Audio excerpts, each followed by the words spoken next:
I lay motionless in the ICU, listening to the cold, relentless beeping of the heart monitor as pain pinned my entire body to the bed. Then the door slowly opened.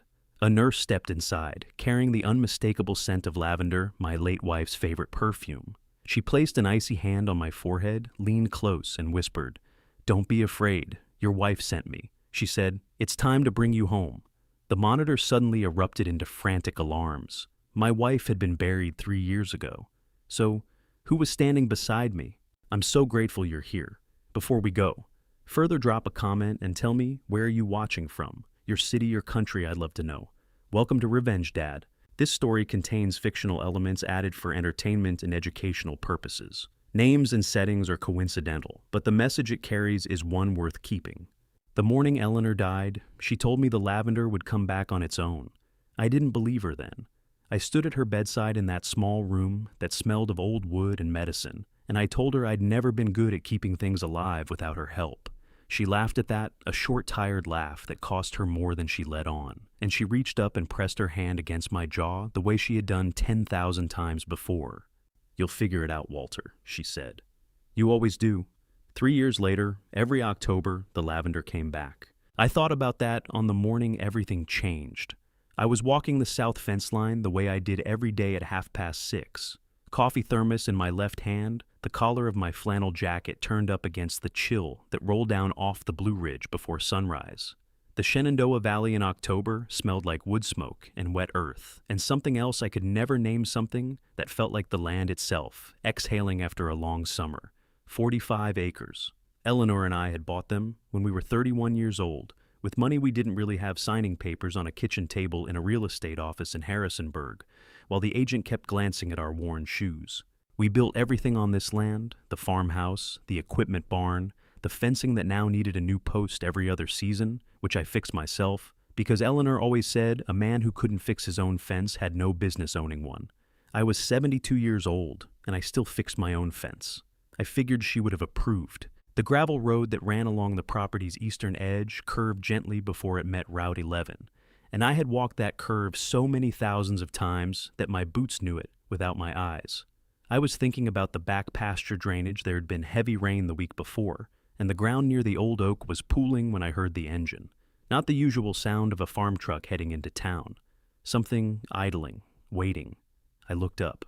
The pickup was dark blue, older model, parked just past the curve with its engine running. I noticed it the way you notice something that doesn't quite fit the way Eleanor used to say. I noticed everything 2 seconds before I admitted I was noticing it. The truck hadn't been there when I started my walk. There was no reason for a vehicle to be idling on that stretch of road at 6:30 in the morning. I kept walking. Force of habit. You don't stop and stare in the country, you keep moving, and you watch from the corner of your eye. That was my mistake. The engine revved. Not a lurch, not a skid. A deliberate acceleration, controlled and angled, the kind that comes from someone who has decided on a direction and committed to it. I turned toward the sound, and the front corner of that truck caught me just below the left hip, hard enough to send the thermos spinning out of my hand, and the ground coming up to meet me with a force that knocked every thought clean out of my head. I hit the gravel shoulder and felt 2 things happen at once, a white-hot snap of pain along my left side that told me something had given way, and a strange floating quiet that settled over me like a blanket dropped from a great height. My cheek was against the cold gravel. I could smell the wet earth and the exhaust from the truck, and faintly beneath both of those something floral and impossible. Lavender. I tried to push myself up, and my left arm buckled, and the pain came roaring back so loud I heard it in my teeth. 2 ribs, maybe 3. I'd broken ribs before years ago on a construction site, and I recognized the particular breathless quality of the injury, the way it turned every inhale into a negotiation. I lay still. The smart thing to do. Keep your airway clear, don't aggravate a spinal injury. Wait for someone to come. Eleanor had made me take a first aid refresher course when I turned 65, and I had complained about it the entire drive to Harrisonburg, and she had told me to stop being dramatic. I was glad for it now. The truck's engine was still running. I turned my head just slightly, the gravel grinding against my cheekbone, and I could see the truck sitting 20 yards back up the road. It hadn't left. The driver's side window was down, but the morning light was coming at the wrong angle, and I couldn't make out a face, just a shape, a silhouette behind the wheel, watching. "Hey," I said, My voice came out thinner than I intended, scraped down by the pain. "Hey, I need help." The silhouette didn't move. My heart was hammering now, not from the fall, not entirely, but from something older and more instinctive, the part of a person's brain that has been reading situations for 7 decades and knows when something is wrong. This wasn't an accident. The positioning was too deliberate. The waiting afterward was too deliberate. In 40 years of driving farm roads, I had never once seen a vehicle idle beside an injured man without the driver jumping out. I tried to reach for my phone and realized it had skittered out of my jacket pocket when I hit the ground. I could see it in the gravel 4 feet away, screen face down, completely out of reach. The truck's engine changed pitch, not revving up again, pulling away. Slow, unhurried, moving back up Route 11, the way it had come, as if it had accomplished exactly what it set out to do, and had no particular reason to rush. I listened to the sound of it fade. The pain in my ribs was enormous now, spreading upward with every breath, and the cold from the gravel was working its way through my jacket, and the lavender smell impossible out of season. Not a single plant within 30 yards of where I lay had gone with the truck, as if it had never been there at all.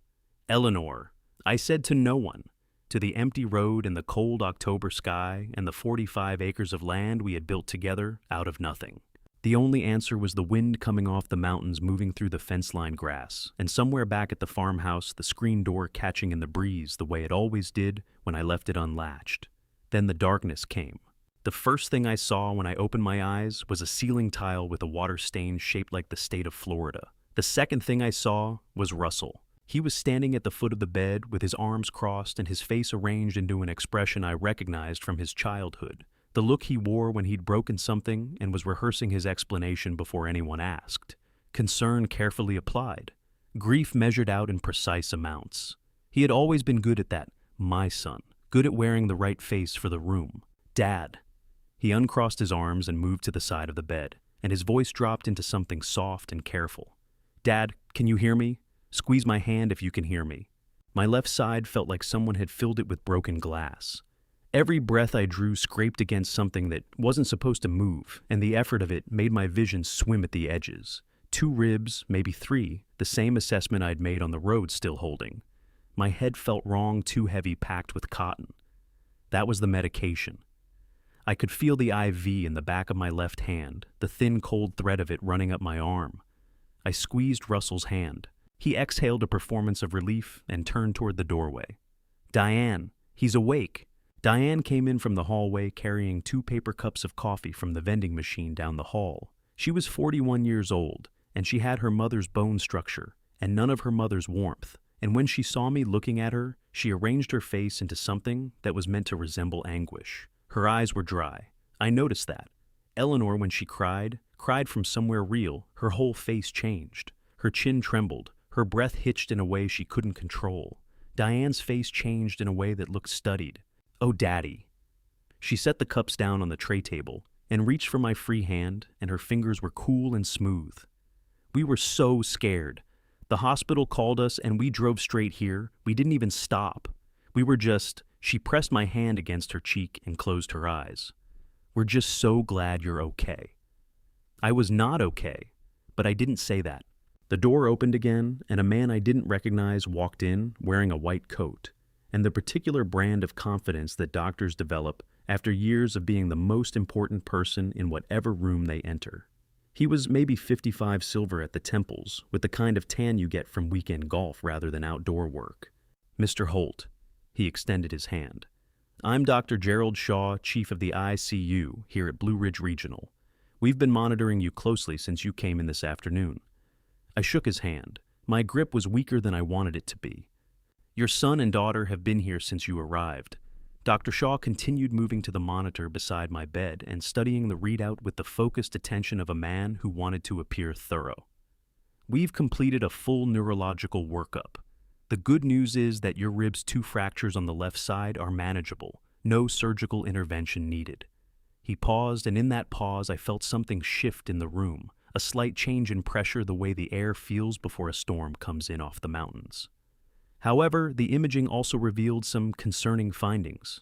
There's evidence of intracranial trauma bleeding between the brain and the skull that's affecting cognitive function. Combined with the impact trauma, we're seeing indicators consistent with significant loss of executive capacity. I looked at him. In plain language, Dr. Shaw said, and he looked directly at me with eyes that were professionally kind and completely empty. The accident has caused a level of neurological damage that affects your ability to make decisions for yourself. We'll need to monitor this carefully over the coming days. My ribs screamed with every breath I took. My head felt wrong from the medication. But my mind, the part of me that had engineered load-bearing structures for 30 years, that had read blueprints and calculated tolerances and caught errors that younger men missed, my mind was working exactly as it always had. I knew what I felt. I knew what was real. And what Dr. Shaw was describing was not real. I kept my face still.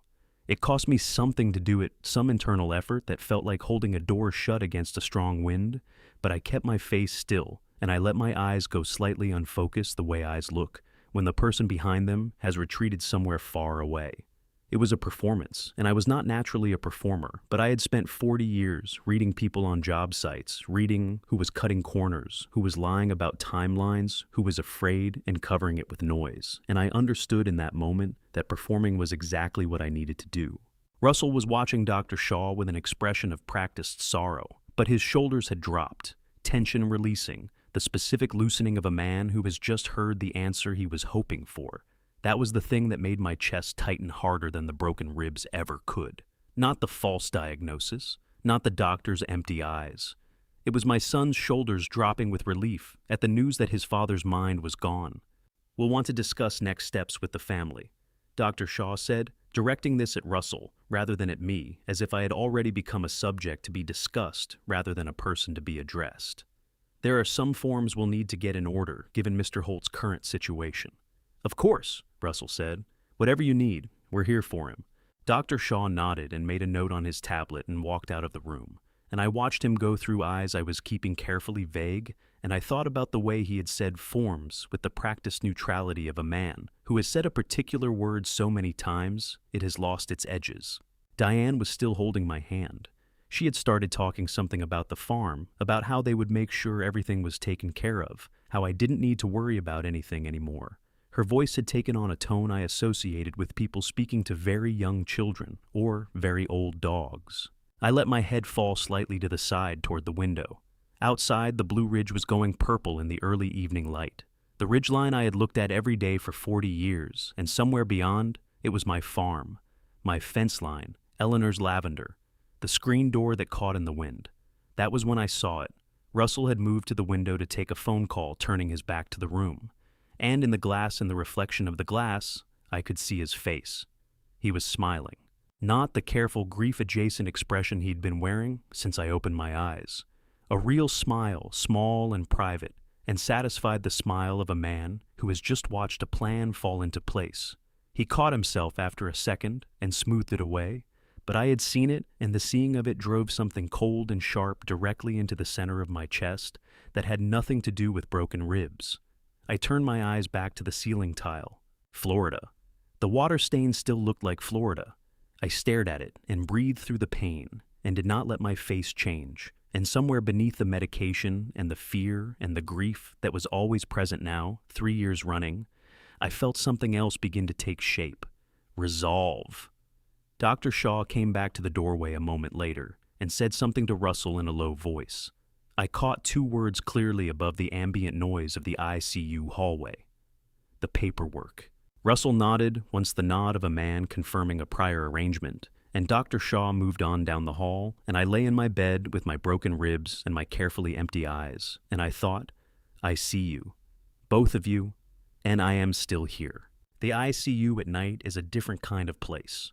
During the day, it runs on noise and motion, carts rolling past, voices overlapping in the hallway, the steady percussion of monitors and call buttons and footsteps that never quite stop. But after 10 o'clock, the ward pulled inward, the overhead lights dimming to something closer to dusk, and the sounds thinned out until all that was left was the mechanical breathing of the building itself and the occasional soft footfall of a night nurse making rounds. I lay in the dark, and I did not sleep. My ribs made sleep nearly impossible anyway. Every position I tried compressed something that protested, and the pain medication they had given me had worn down to a dull background roar rather than the blunted numbness of the first hours. I was aware of my own breathing in a way I hadn't been since I was a young man on a job site with a bad fall behind me. Each inhale a careful negotiation, each exhale a controlled release.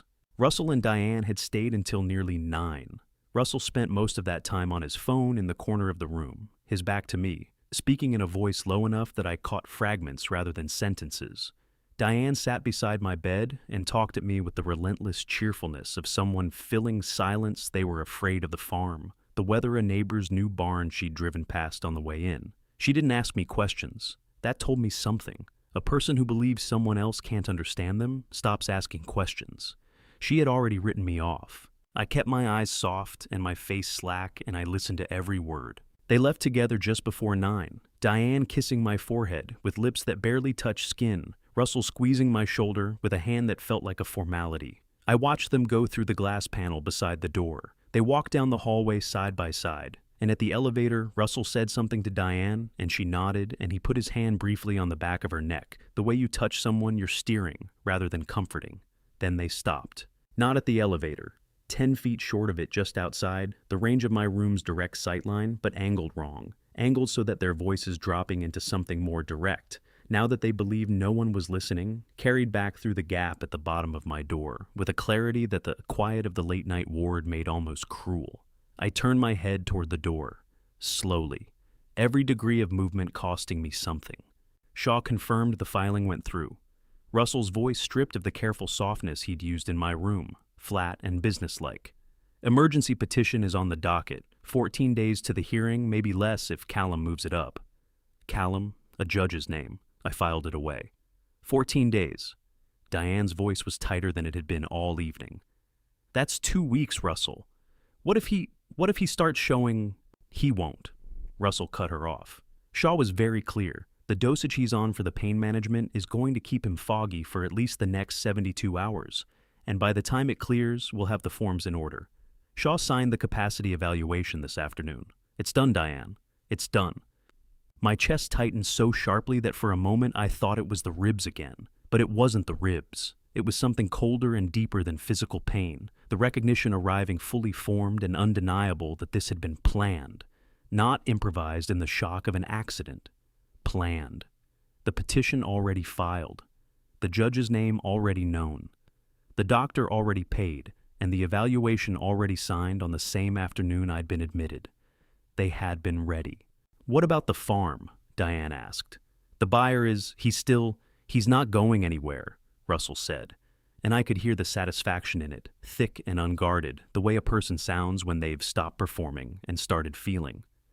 20 acres of Shenandoah Valley land with water rights and road access doesn't sit on the market, Diane. He'll wait 2 weeks. 20 acres. He was going to carve the farm up, not sell it whole, carve it.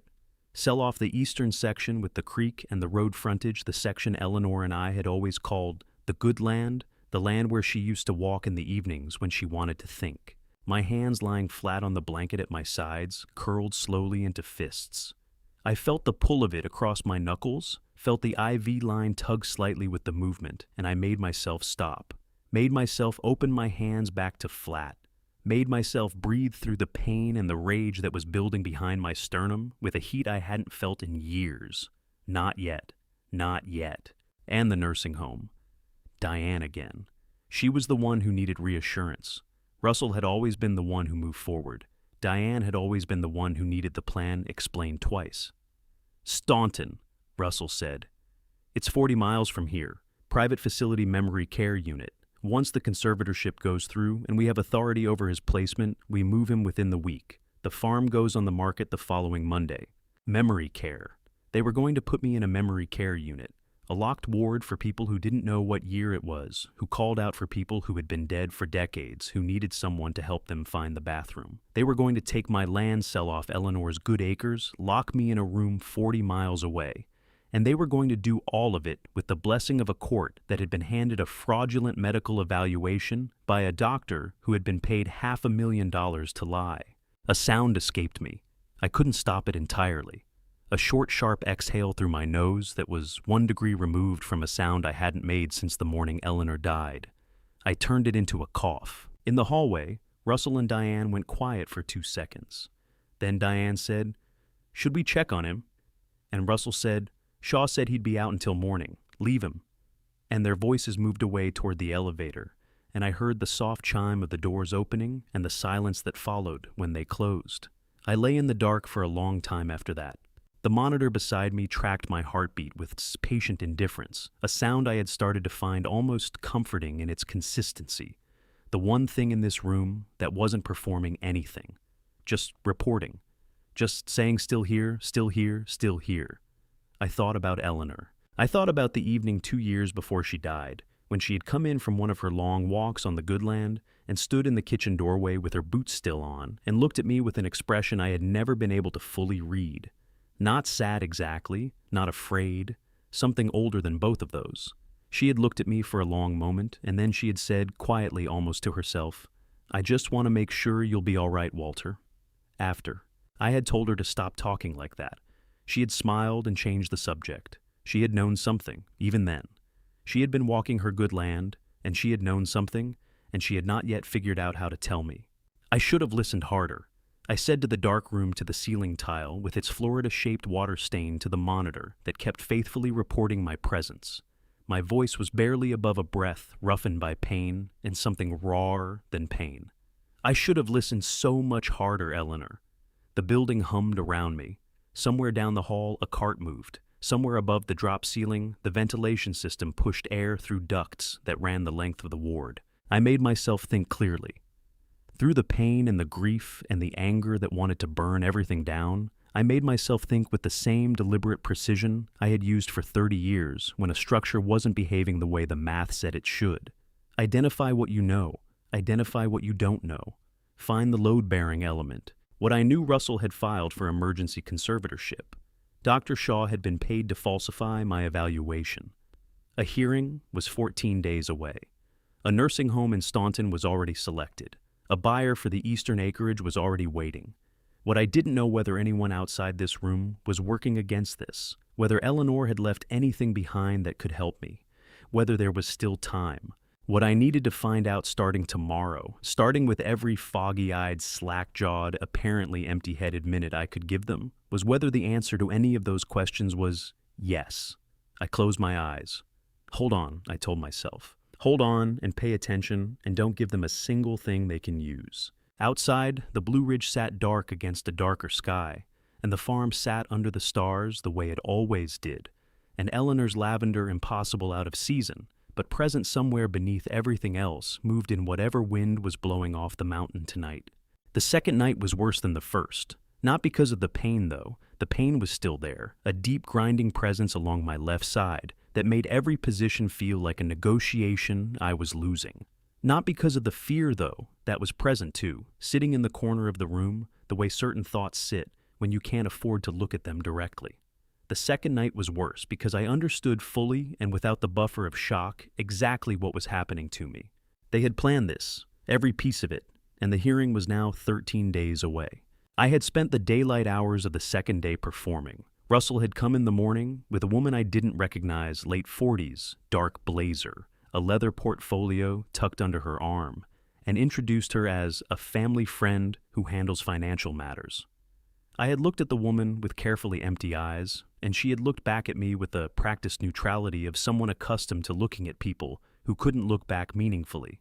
She had said something to Russell in a low voice. He had nodded.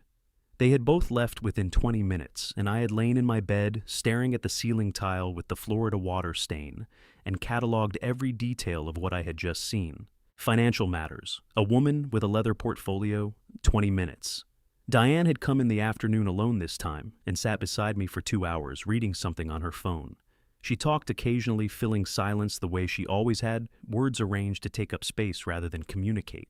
And I responded with the occasional slow blink or unfocused shift of my eyes, and she patted my hand twice and told me not to worry about anything. I was worrying about everything. By 10 o'clock, both of them had gone again, and the ward had settled into its nighttime rhythms, and I lay in the dark with 13 days counting down behind my eyes, and the particular helplessness of a man who knows exactly what is being done to him and cannot yet see the way out. That was when I smelled it. Lavender, not the ghost of it, the way I sometimes caught it in rooms Eleanor had been in years before a trace that might have been memory as much as reality. This was present and immediate, a real thing moving through the antiseptic air of the ICU, with a specificity that made my breath catch against my broken ribs. Eleanor had worn the same French lavender water for 31 years, a small blue bottle she ordered twice a year from a shop in Charlottesville.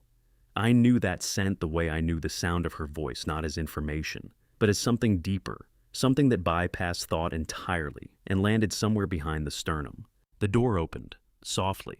The way you open a door when you are trying not to wake someone, or when you are very practiced at moving without being heard. The woman who came in was wearing scrubs and a surgical mask, and her hair was pulled back beneath a cap, and she moved with the quiet efficiency of someone who had done this particular route through this particular room many times before. She checked the monitor without touching it, she adjusted something near the IV stand or appeared to, and then she came to the side of the bed and she placed her hand on my forehead. Her hand was cool and steady, not clinical. The way you put your hand on someone's forehead when you are checking on them rather than checking their temperature. There was something human in it that the rest of the ICU's touches had not had. I kept my eyes closed, kept my breathing slow. She leaned down, and I felt the warmth of her breath near my ear, and she spoke in a voice so low it barely qualified as sound. "Don't be afraid, Mr. Holt." A pause. One beat two. "Eleanor sent me. She said it's time to bring you home." The monitor beside me went off. Not a full alarm, a short, urgent series of tones that the machine produces when heart rate spikes beyond a certain threshold. And my heart had just spiked beyond that threshold, with a violence that sent a hot wave of pain through my broken ribs and flooded my eyes with sudden helpless tears that I could not stop and did not try to stop, because there was no performance adequate to what I was feeling in that moment. Eleanor. 3 years gone, 3 years of silence and lavender coming back on its own every October, and the screen door catching in the wind. 3 years of talking to her in empty rooms and telling myself it was just habit, just the shape grief takes when it has nowhere else to go. Eleanor sent me. The woman reached past me with a calm, unhurried movement and silenced the monitor before a nurse could respond to the alert. Her hand returned to my arm, not gripping, just present the way. "You steady something that is in danger of tipping." "You're safe," she said quietly, "but I need you to listen. Can you hear me?" I opened my eyes. She was close enough that I could see her eyes above the mask, dark brown, steady, carrying the particular kind of composure that belongs to people who have been afraid before and learned how to function through it. She held my gaze for a moment, and I saw her read something in my face, the fact that I was here fully, here not the empty-eyed man I'd been performing all day, and she gave a single small nod. "Good?" she said. "I wasn't sure how much they'd given you." "Not enough to matter," I said. My voice came out rough and low, scraped down by 2 days of disuse and pain medication and grief. "Who are you?" "Patricia Lane. I've worked this ward for 6 years. She reached into the pocket of her scrubs and produced a small card-thick paper the size of a business card and placed it carefully in my hand, folding my fingers over it. "Eleanor came to me 3 years ago. She said if something happened to you, if you ended up here or somewhere like here, in a situation you didn't choose, she wanted you to have this." My fingers tightened around the card so hard my knuckles ached. "She made me memorize the phrase." Patricia continued, her voice barely above breath. "She said you'd know what it meant, that you'd understand. It wasn't that it wasn't what it sounded like. She was very specific about that." Something shifted in Patricia's eyes, something that wasn't quite grief, but was adjacent to it. "She loved you very much, Mr. Holt. She talked about you like you were the thing that made sense of everything else." The tears on my face had reached my jaw. I didn't wipe them. My hand was occupied with the card, and the rest of me was occupied with not coming apart at the seams in a hospital bed at 2 a.m, while a woman I had never met told me my dead wife had loved me. The card I managed. What does it mean? What? There's a number sequence on the front. It's a verification code. Patricia glanced once at the door, then back to me, quick and professional. There's a man named Conrad Briggs. He's been working on your behalf for 3 years. When you're ready, when you have a way to reach him, that code tells him you're you, and not someone claiming to be you. Eleanor's instructions were very specific about the verification. She paused. She said you'd understand why. She said you always understood the importance of load-bearing structures. I made a sound then that I had no name for, a short broken exhale that started somewhere near my sternum and came out changed. Because that was Eleanor's phrase, said in Eleanor's cadence, the exact way she had always described my work when she was trying to explain it to people who didn't understand engineering. Walter understands load-bearing structures. He always knows what's holding everything up. She had sent me a message written in our language. Patricia reached past me one more time, and I felt a slight movement near the lower frame of the wheelchair that had been positioned beside my bed, a barely there adjustment lasting less than 2 seconds. Your wheelchair, she said. The small device attached to the lower left crossbar is yours. It belongs to you. If you ever need to, if there's a conversation you need to remember, the activation is a press of your right heel against the footrest. 3 seconds. She met my eyes again. You understand? One-party consent, I said. Virginia law, as long as I'm present in the conversation. Something that might have been relief moved across her eyes. Eleanor said you'd get there fast. She straightened up and became a nurse again, in a single smooth motion, adjusting the monitor, making a small notation on the tablet at the end of my bed, moving toward the door, with the unhurried efficiency of someone completing a routine task. At the door, she paused with her back to me, not turning around. She planned for this for 2 years before she passed, Patricia said quietly. She didn't want you to face it without someone in your corner. A breath. You have someone in your corner, Mr. Holt. The door closed.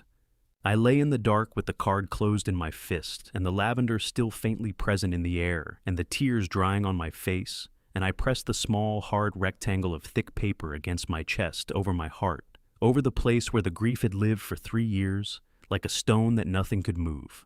I turned the card over with fingers that would not quite stop trembling. On the front, a sequence of numbers, 12 digits written in ink, I recognized even in the low light of the ICU. On the back, 3 words in the handwriting I had known for 40 years. Trust him. E. I did not sleep after Patricia left. I lay in the narrow hospital bed, with the card pressed flat against my chest beneath the blanket, my broken ribs measuring out the dark in increments of pain, and I let my mind go back to Eleanor, the way you go back to a place you left in a hurry, looking for the things you missed the first time through. She had known something. The card in my hand was proof of that. 3 years of planning, 2 years of working with a man named Conrad Briggs. A code phrase delivered in a hospital room at 2 a.m, none of that happens by accident. None of that happens without a reason. I had been married to Eleanor Holt for 41 years.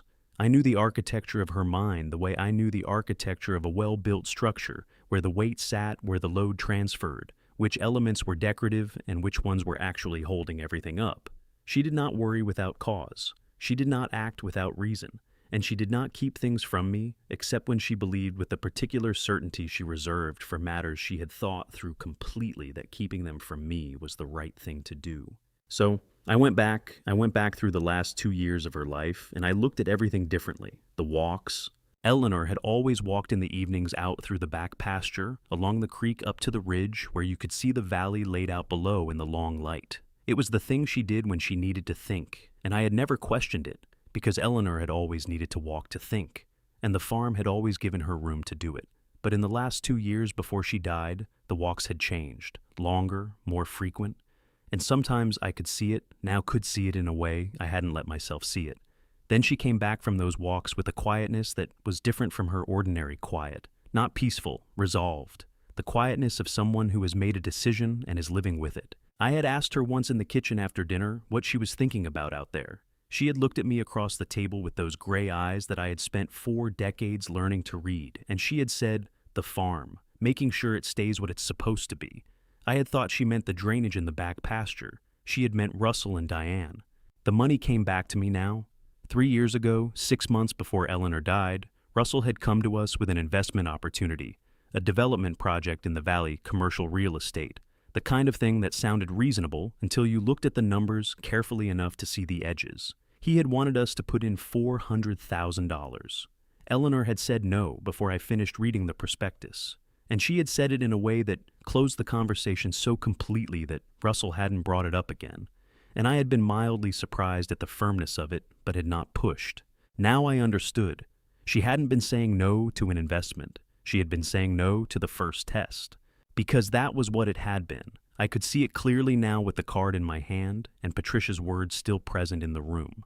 Russell had been testing whether Eleanor could be moved, whether her instinct to protect the farm's finances could be overridden by his persuasion or by the pressure of family obligation. And Eleanor, who understood load-bearing structures as well as I did even if she used different words for them, had recognized a test when she saw one. She had said no, and then she had started walking longer in the evenings. There was the will, too.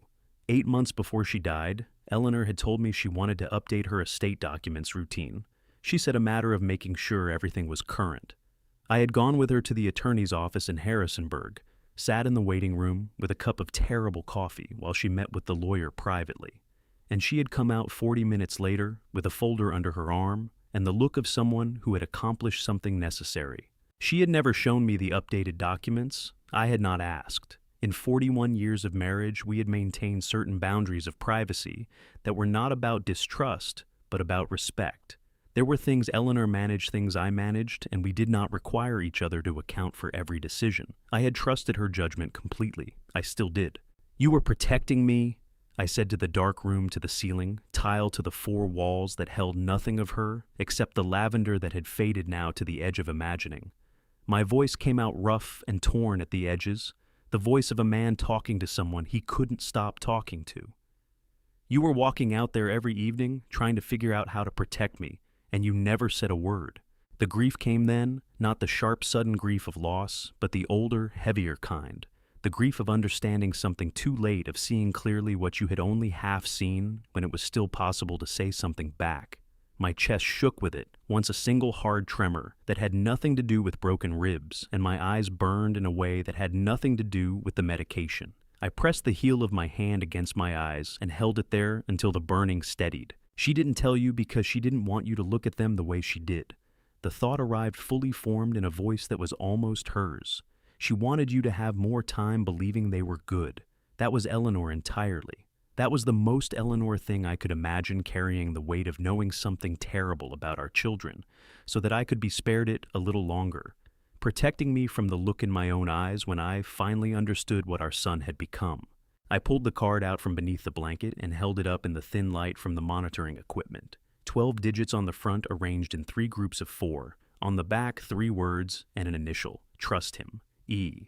Conrad Briggs. A name I had never heard before tonight. A man Eleanor had found vetted, paid, and trusted with the thing she cared about most in the world, which was not the farm and not the money and not any of the material things that Russell had been circling like a dog circling something it intended to take. The thing Eleanor cared about most was me. Conrad Briggs was Eleanor's answer to the question of what happened to me if she wasn't there to prevent it. The weight of that sat on my chest heavier than the broken ribs and lighter than I expected both at once. Outside the window, the sky had begun its slow shift from black to the deep gray blue that comes an hour before sunrise in the mountains, the color Eleanor used to call the thinking hour, because she said it was the only time of day when the world was quiet enough to hear itself. I had always been asleep for the thinking hour. Eleanor had always been awake for it. She had been awake for it for 2 years planning this. I thought about what Patricia had told me. Conrad Briggs had been working on my behalf for 3 years. He had whatever Eleanor had given him to start with, and 3 years of his own work on top of it. I did not know what that amounted to. I did not know if it was enough. But I knew Eleanor's judgment, and Eleanor had looked at this man and decided he was the load-bearing element, the thing that would hold when everything else was under pressure. That was enough for me. A footstep in the hallway.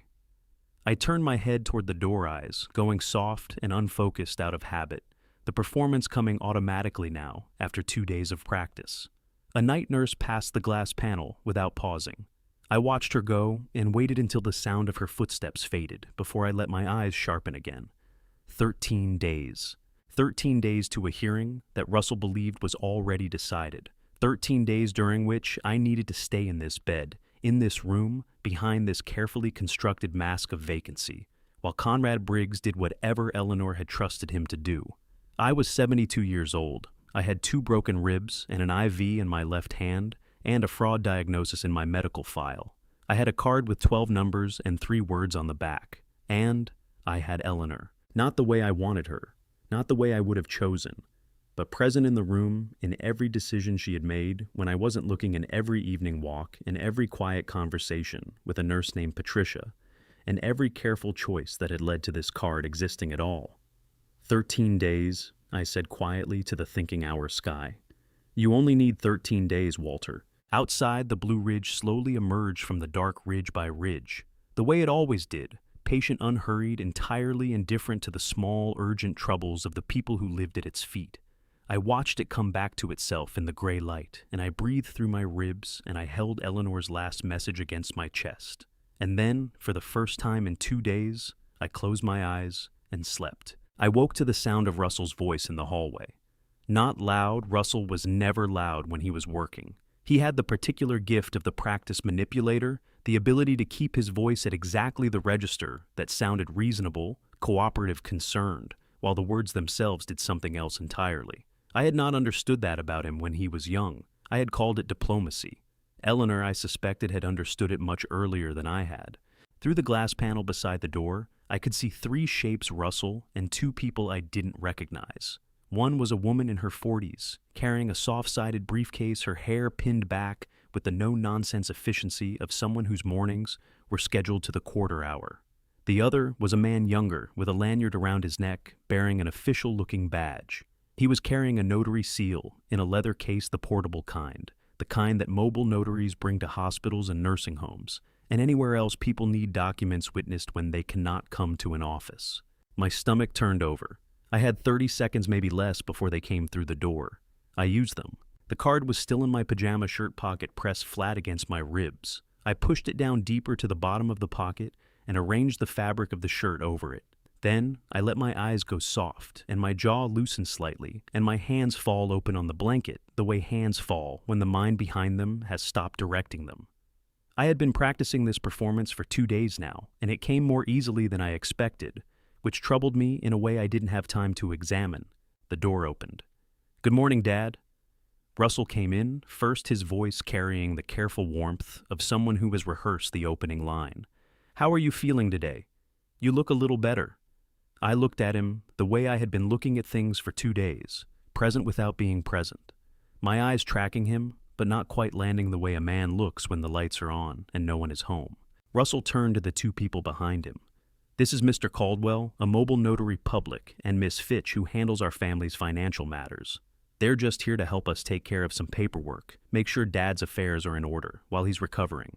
Ms. Fitch set her briefcase on the tray table and opened it with the practiced efficiency of someone who had done this particular task in this particular kind of room before. She produced a document, multiple pages clipped together, dense with the small print that lawyers use when they want something to look thorough. She placed it on the tray table facing me and smoothed the top page with her palm. "Mr. Holt," she said, in the tone people use with the very elderly or the very confused. "This is an emergency power of attorney. It authorizes your son Russell to manage your financial affairs and property during your recovery. It's a protective measure completely standard in situations like yours." She smiled the smile of someone performing reassurance they don't feel. "We just need your thumbprint on the signature line." I looked at the document, or appeared to. My eyes moved across the page without focusing the way eyes move when they're doing nothing. What I was actually doing was locating the signature line, identifying exactly where my thumb would be pressed, and calculating the angle of my right hand relative to the wheelchair's left crossbar 6 inches below the mattress edge. Russell moved to the right side of the bed. He reached for my right hand with both of his, one beneath my palm, one on top, the gesture of a man helping someone who cannot manage alone. His hands were warm and dry and completely steady. The hands of a man who was not afraid of what he was doing. "There you go, Dad," he said softly. "Easy does it." He guided my hand toward the document. I let him. I let my arm be a passive thing going where he directed it, my face maintaining the slack vacancy I had built over 2 days of careful practice. Miss Fitch leaned forward with a stamp pad. Mr. Caldwell positioned himself to witness, and then, in the half-second before my thumb touched the page, I pressed the nail of my index finger into the center of my own palm. Hard. Harder than I intended, hard enough that I felt the edge of it cut a small, bright pain, entirely distinct from the dull grinding of my ribs, deliberate specific a mark I was making on myself, with full understanding of why I was making it. In Virginia, a signature or mark obtained through physical coercion can be challenged as evidence of duress. A mark left on the skin by the signer at the moment of signing, documented by a medical professional who examines the hand, is behavioral evidence. It is not a guarantee, but combined with a recording of the conversation that had produced it, it was the beginning of an argument. Conrad Briggs would know what to do with the beginning of an argument. Eleanor had trusted him to know. My thumb touched the page. At the same moment, with a movement so small it required nothing more than the shift of weight that came naturally from being guided forward, my right heel pressed back against the footrest of the wheelchair beside the bed. Patricia had positioned it flush against the mattress edge that morning, during vitals close enough that my foot reached it without any visible shift in my body. 1 second, 2, 3. A sound like nothing less than a click, less than a breath. The device activating. Russell lifted my hand away from the document with the gentleness of someone handling something fragile. "There we go," he said. "All done, Dad. You did great." The praise landed on me like something physical. "You did great." The words a parent says to a small child who has accomplished something beyond their capacity. He was speaking to me from the future he had already built in his head, a future in which I was diminished and manageable and safely out of the way, and everything I had spent 40 years building with Eleanor was being transferred piece by piece into hands that had never done an honest day's work on that land. My jaw tightened. I smoothed it before anyone could notice. Ms. Fitch was already closing her briefcase, the document inside the transaction, complete as far as she was concerned. Mr. Caldwell affixed his notary seal with the mechanical efficiency of a man who stamped a great many documents and thought carefully about very few of them. Russell signed something on a second page and initialed a third, and the whole thing was done in under 8 minutes. 8 minutes. 40 years against 8 minutes. The door had barely closed behind them when Patricia came in for the morning vitals check. She moved to the monitor, then to the IV line, then to the wheelchair, adjusting the footrest back to its default position, with a motion so practiced it looked like routine. Her eyes did not meet mine, but when she lifted my right hand to check the pulse at my wrist, her fingers turned my palm upward for a moment, and I felt the small, deliberate pressure of her thumb against the mark I had made, confirming it, registering it, and then returning my hand to the blanket with the unhurried care of a woman taking a pulse and nothing more. She made a note on the tablet. "Blood pressure's a little elevated." She said to the room in general the way nurses speak when they are addressing the chart rather than the patient. Understandable, given the circumstances. Then she walked to the door and paused with her back to me, the same way she had the night before, and said in a voice just slightly lower than her clinical register, "Dr. Stowe will be in this evening for a consultation. She's been asked to provide a second opinion on the neurological findings." A beat. Standard procedure when a patient's family has requested conservatorship proceedings. The court requires an independent evaluation. She walked out. I lay in my bed with my right palm closed around the small pain of the mark I had made, and for the first time since I had heard Russell's voice through the gap beneath the door 2 nights ago, I felt something shift in the architecture of the situation. Not much, not enough to call hope not yet, but the beginning of something, the beginning of a counterweight. Outside my window, the Blue Ridge sat in the mid-morning light, solid and indifferent and unchanged, and I breathed through my ribs, and I thought about load-bearing structures, and I waited for evening. On the 4th day, I heard Lou Granger's voice for the first time in what felt like a year. It came through the gap at the bottom of the door, the way sounds always traveled in the ICU at certain hours, compressed and slightly distorted, like a radio signal from a station just outside clear range. But I would have known that voice anywhere. 64 years old, built like a man who had spent 4 decades doing physical work and never quite stopped, with a voice that had only 2 registers, regular and loud. Lou did not do quiet. Eleanor used to say Lou Granger was the only person she'd ever met who could whisper at full volume. "I'm his neighbor," Lou was saying, and even muffled through the door, I could hear the specific quality of his patience running out. A controlled, deliberate patience, the kind that belongs to men who have learned to keep their temper, not because it comes naturally, but because they have decided it is what the situation requires. 20 years. I've known Walter Holt for 20 years. I brought him a book. I would like to leave it with him, Russell's voice came back, lower, smoother, the oil-on-water tone he used when he wanted to close a conversation without appearing to. The doctors have been very clear that Dad needs rest and limited stimulation right now. We're trying to keep his environment calm. I'm sure you understand. I understand you're telling me I can't give my friend a book. I'm telling you that right now isn't the best time. When is the best time? Russell Lou's voice sharpened, not raised. Lou was working hard, I could tell, to keep it from rising, but sharpened the way a tool sharpens when it has been applied to resistance long enough. Because I've been calling your phone since Tuesday and you haven't picked up once. I've been calling the nurse's station and getting told he can't have calls. I drove 40 minutes this morning because I thought maybe if I showed up in person, somebody would tell me how my friend is doing. A pause. I could picture Russell in the hallway, hands relaxed at his sides, face arranged in the expression of a man who is being patient with someone unreasonable. He's being taken care of, Russell said. The family is here. That's what matters right now. The family. Lou repeated the words the way you repeat something when you want the speaker to hear how it sounds. Right, the family. Another pause. Can I at least leave the book a beat? I imagine Russell calculating whether refusing a book looked worse than allowing one, whether there was anything dangerous about a Bible from an old neighbor, whether the optics of turning away a man with a book were worth the control it maintained. Fine, Russell said. Leave it with the nurse's station. They'll make sure he gets it. Footsteps.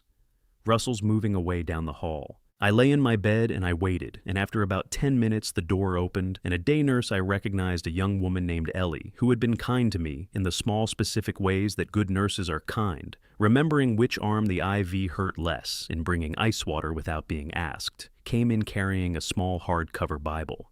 The cover was brown leather, worn at the corners in the particular way that things wear when they have been handled with regularity rather than care. Someone left this for you, Mr. Holt, Ellie said, setting it on the tray table.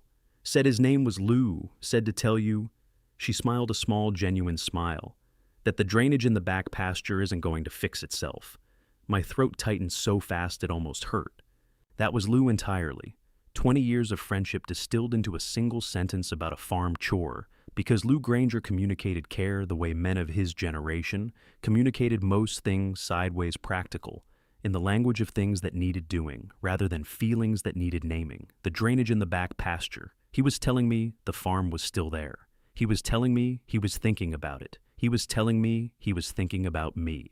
Ellie left, and I was alone with the Bible. I reached for it with my right hand, the one without the IV, the one that still had the faint mark on the palm from where I had pressed my nail 3 days ago. A mark that Patricia had photographed that morning with a clinical camera as part of what she called routine documentation of patient skin condition. I brought the Bible to my chest and held it there for a moment, just held it the worn leather against my palm. Then I felt it. At the bottom edge of the back cover, where the end paper met the binding, there was a thickness that didn't belong, a slight deliberate resistance when I pressed my thumb along the seam. Not a manufacturing irregularity, something placed there, flat and thin, and the size of a small envelope pressed into the gap between the end paper and the leather cover, with enough care that it lay completely flush unless you were looking for it, or unless your fingers happened to know the difference between a book that was just a book and a book that was carrying something. I pressed the Bible flat against my chest and looked at the ceiling and worked to keep my breathing even. Eleanor. She had given this to Lou. She had given Lou this specific Bible, not just any book, this one with something hidden in the binding, and she had told him to bring it to me if something happened. Lou had kept it for 3 years without knowing what was inside it, carrying it in faith the way Lou carried most things, because Eleanor Holt had asked him to, and that had been sufficient reason. My eyes burned. I pressed them shut and kept them shut until the burning steadied. Outside the door, the ward went about its midday business carts, moving voices crossing in the hallway, the unchanging percussion of monitors marking time. I lay with the Bible on my chest, and I thought about Eleanor standing in whatever room she'd been in when she prepared this, pressing an envelope into a Bible's binding, with careful hands thinking about me. Thinking about what would happen to me. Trying to make sure I would be all right. I just want to make sure you'll be all right, Walter. After. I'm working on it, I told her quietly to the ceiling, to the worn leather against my palm. My voice cracked on the last word, and I let it crack. There was no one to perform for right now. Just me and the Bible and whatever Eleanor had placed inside it. I did not open the back cover, not yet. Not in daylight, not in a room with a glass panel beside the door that anyone walking the hall could see through. I had 4 or 5 hours until the shift changed and the ward quieted and the hallway traffic thinned to night nurse rounds. I could wait. I was getting better at waiting. I tucked the Bible carefully beneath the blanket against my left side, where the broken ribs made a kind of hollow, and I arranged the blanket over it with the same care I had used for the card in my shirt pocket. Then, I folded my hands on top of the blanket and looked at the ceiling with the soft, absent expression I had been wearing for 4 days. And I thought about Lou Granger driving 40 minutes on a Tuesday morning because nobody was answering the phone. He had stood in that hallway for 2 hours. I was certain of it, the Lou Granger certainty, the absolute knowledge of how that man operated. He would have stood there until someone made him leave, because Lou did not abandon things he had committed to. Eleanor had known that too. It was why she had chosen him. She had chosen well. She had chosen all of them well. Around mid-afternoon, Diane came in alone, carrying a coffee from the hospital cafeteria and her phone, and the particular restless energy of someone who was waiting for something and trying not to look like it. She sat in the chair beside my bed and scrolled through her phone and talked at me intermittently. Something about the weather, something about a restaurant she and her husband had tried last weekend. Something that required no response from me and got none. At one point, her eyes traveled to the tray table where the Bible had been, and she frowned slightly when she didn't see it. "Did someone bring you something?" she asked, her eyes moving to the bed, to the blanket, to my hands folded on top of it. I looked at her with my carefully empty eyes and said nothing. Diane studied me for a moment. Then she took a sip of her coffee and went back to her phone, and the frown smoothed away, and she did not ask again. Under the blanket against my broken ribs, Eleanor's Bible pressed warm and solid and full of whatever she had left me. I breathed through the pain, and I waited for dark. They came in together on the 5th afternoon, and this time, Russell closed the door behind them. That was the difference. Every other visit, the door had stayed open, the practiced optics of people who wanted to look like they had nothing to hide. A closed door meant something had changed. I kept my eyes soft and my hands still, and I noted it the way I noted everything now, filing it away behind the vacant expression I wore like a second skin. Russell checked his phone, then looked at me the way you look at a piece of furniture you're deciding whether to move. "Shaw called this morning," he said to Diane, not to me. "Says the medication is keeping him in a low awareness state, probably through the weekend." "Good." Diane set her bag down and pulled up a chair, and there was a looseness in her movements that hadn't been there before, the looseness of a person who has stopped being careful. "That gives us time." Under the blanket against my ribs, the Bible pressed warm and solid. In the wheelchair beside the bed, the device was running. I had activated it 4 minutes ago when I heard their voices in the hallway, the slow, deliberate press of my right heel against the footrest, 1, 2, 3, and the near-silent click that meant it had caught. "Lawyer confirmed the POA is clean," Russell said. He moved to the window hands in his pockets, looking out at the Blue Ridge with the proprietary ease of a man surveying something he already considers his. "Shaw's evaluation is on file with the court. Hearing is in 9 days. A low sound escaped me, not a word, barely even a breath, the kind of involuntary noise a man makes when the medication shifts and the pain surfaces for a moment. Russell glanced at me. I let my eyes drift to the ceiling, unfocused, empty. He turned back to the window. "And the buyer?" Diane asked. "Still waiting. I told him 2 weeks maximum." Russell turned from the window. "Once the conservatorship goes through, we file the placement order for Staunton. He goes in within 72 hours. The farm lists the following Monday." 72 hours. The words landed in my chest like stones dropped into still water, sending ripples outward through every part of me. My farm. Eleanor's lavender. The fence line I walked every morning. Gone in 72 hours after a hearing Russell believed was already decided. My hands wanted to become fists. I made them stay flat. "What about that Briggs person?" Diane's voice carried an edge that hadn't been there at the start of the conversation. "Russell, if he's a PI with an old connection to Dad. That's all." Russell's voice was smooth, but I caught something beneath it, a tightness, a fraction of hesitation that hadn't been there when he was talking about the farm. "There's nothing he can do. The evaluation is signed. The POA is executed. Dad..." He paused and glanced at me, and I let my eyes drift toward the ceiling with the perfect blankness of a man receiving no signals from the world around him. "Dad can't instruct anyone to do anything. Legally, he doesn't exist as a decision-maker anymore. Diane exhaled. Some of the tension left her shoulders. Then she said it. Mom never should have written that, will the way she did. The room temperature didn't change. The monitor beside me kept its patient rhythm. But something shifted in the quality of the air, the way air shifts in the seconds before a storm announces itself. Russell looked at his sister for a long moment. No, he said quietly. She shouldn't have. Nothing more. Just that. 2 sentences carrying the weight of everything they had never said in front of me, and everything I now understood they had done before I ever ended up in this bed. Eleanor's will. The will she had updated 8 months before. She died alone in the attorney's office in Harrisonburg while I sat in the waiting room with a cup of terrible coffee. She had done something with that will that they hadn't been able to work around. Something that had made them wait, made them plan, made them arrange a car and a stretch of road and a doctor willing to sign his name to a lie. They hadn't just come for the farm. They had come for what Eleanor had protected. Russell straightened up and rolled his shoulders back, the gesture of a man closing a subject. 9 days, he said. Keep your phone on. He touched Diane's shoulder briefly as he passed her, steering not comforting the same gesture I had seen at the elevator on the first night, and they left together, the door swinging shut behind them with a soft final click. I lay in the silence they left behind. My right heel lifted slowly from the footrest and held for 3 seconds, and the device went quiet. I had everything.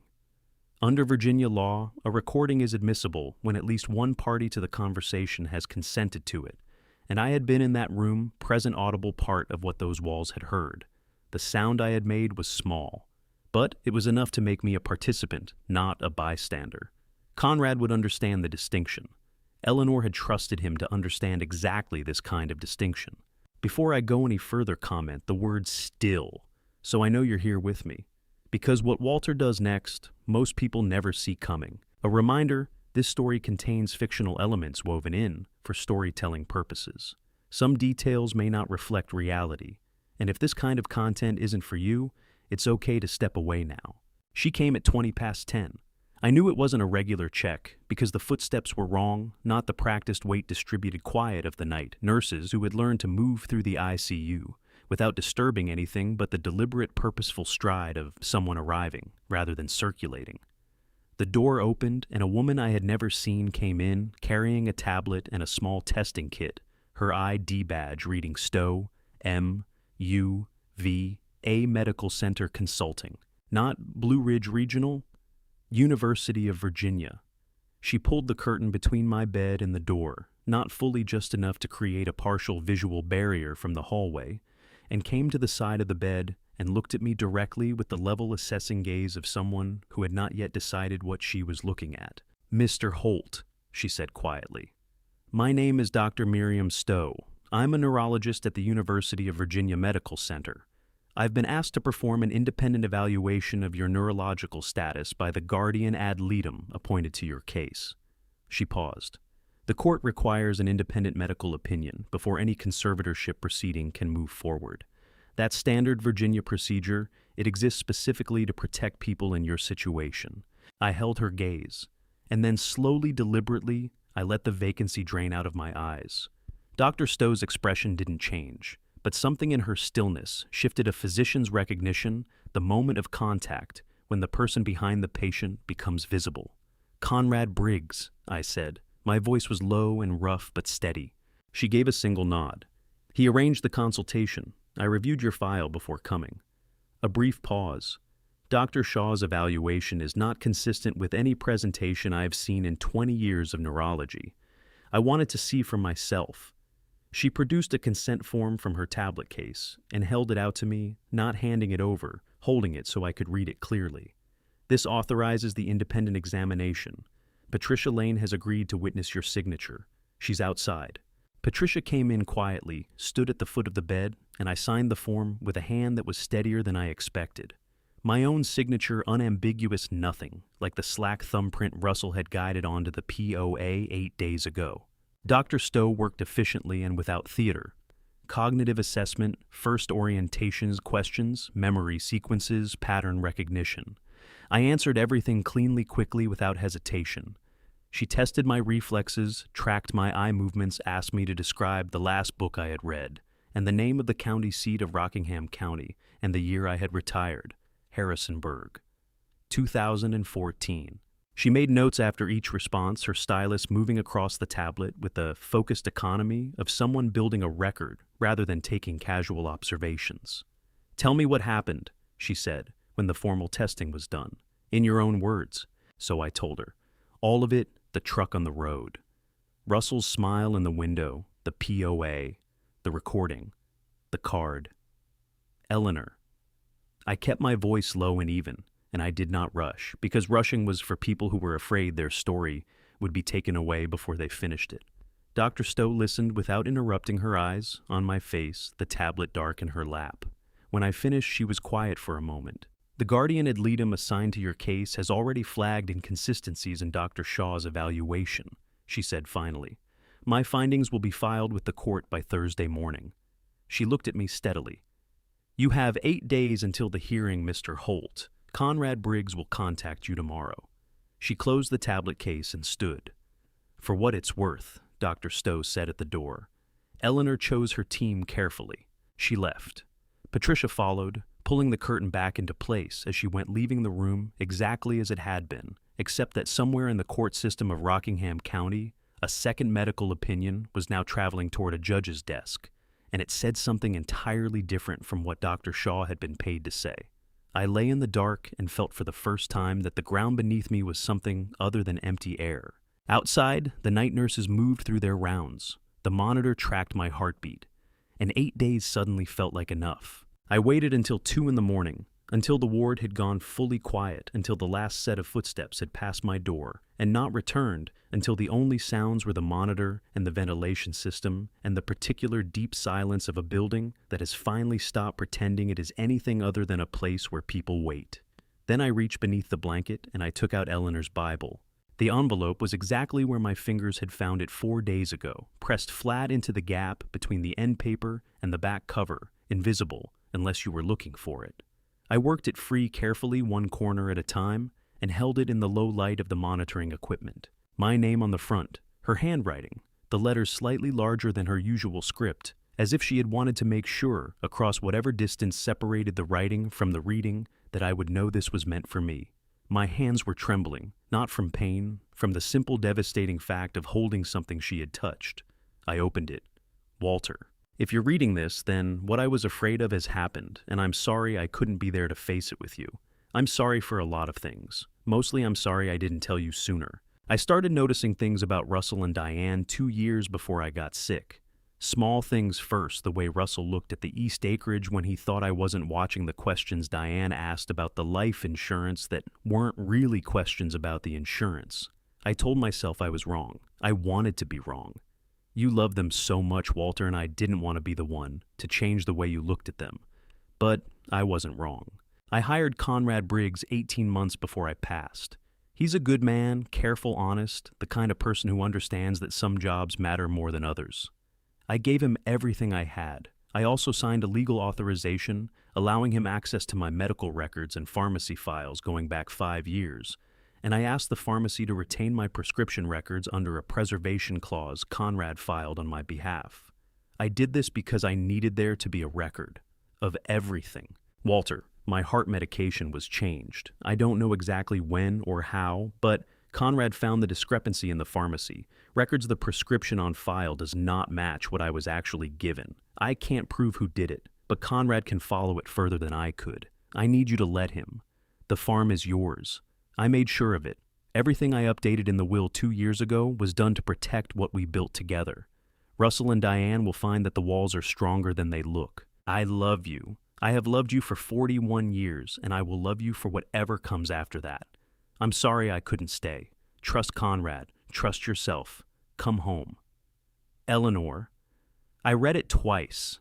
Then I folded it along the original creases, her creases the ones she had made when she sealed it, and I pressed it flat against my chest over the place where her name had lived for 3 years, like a wound that wouldn't close.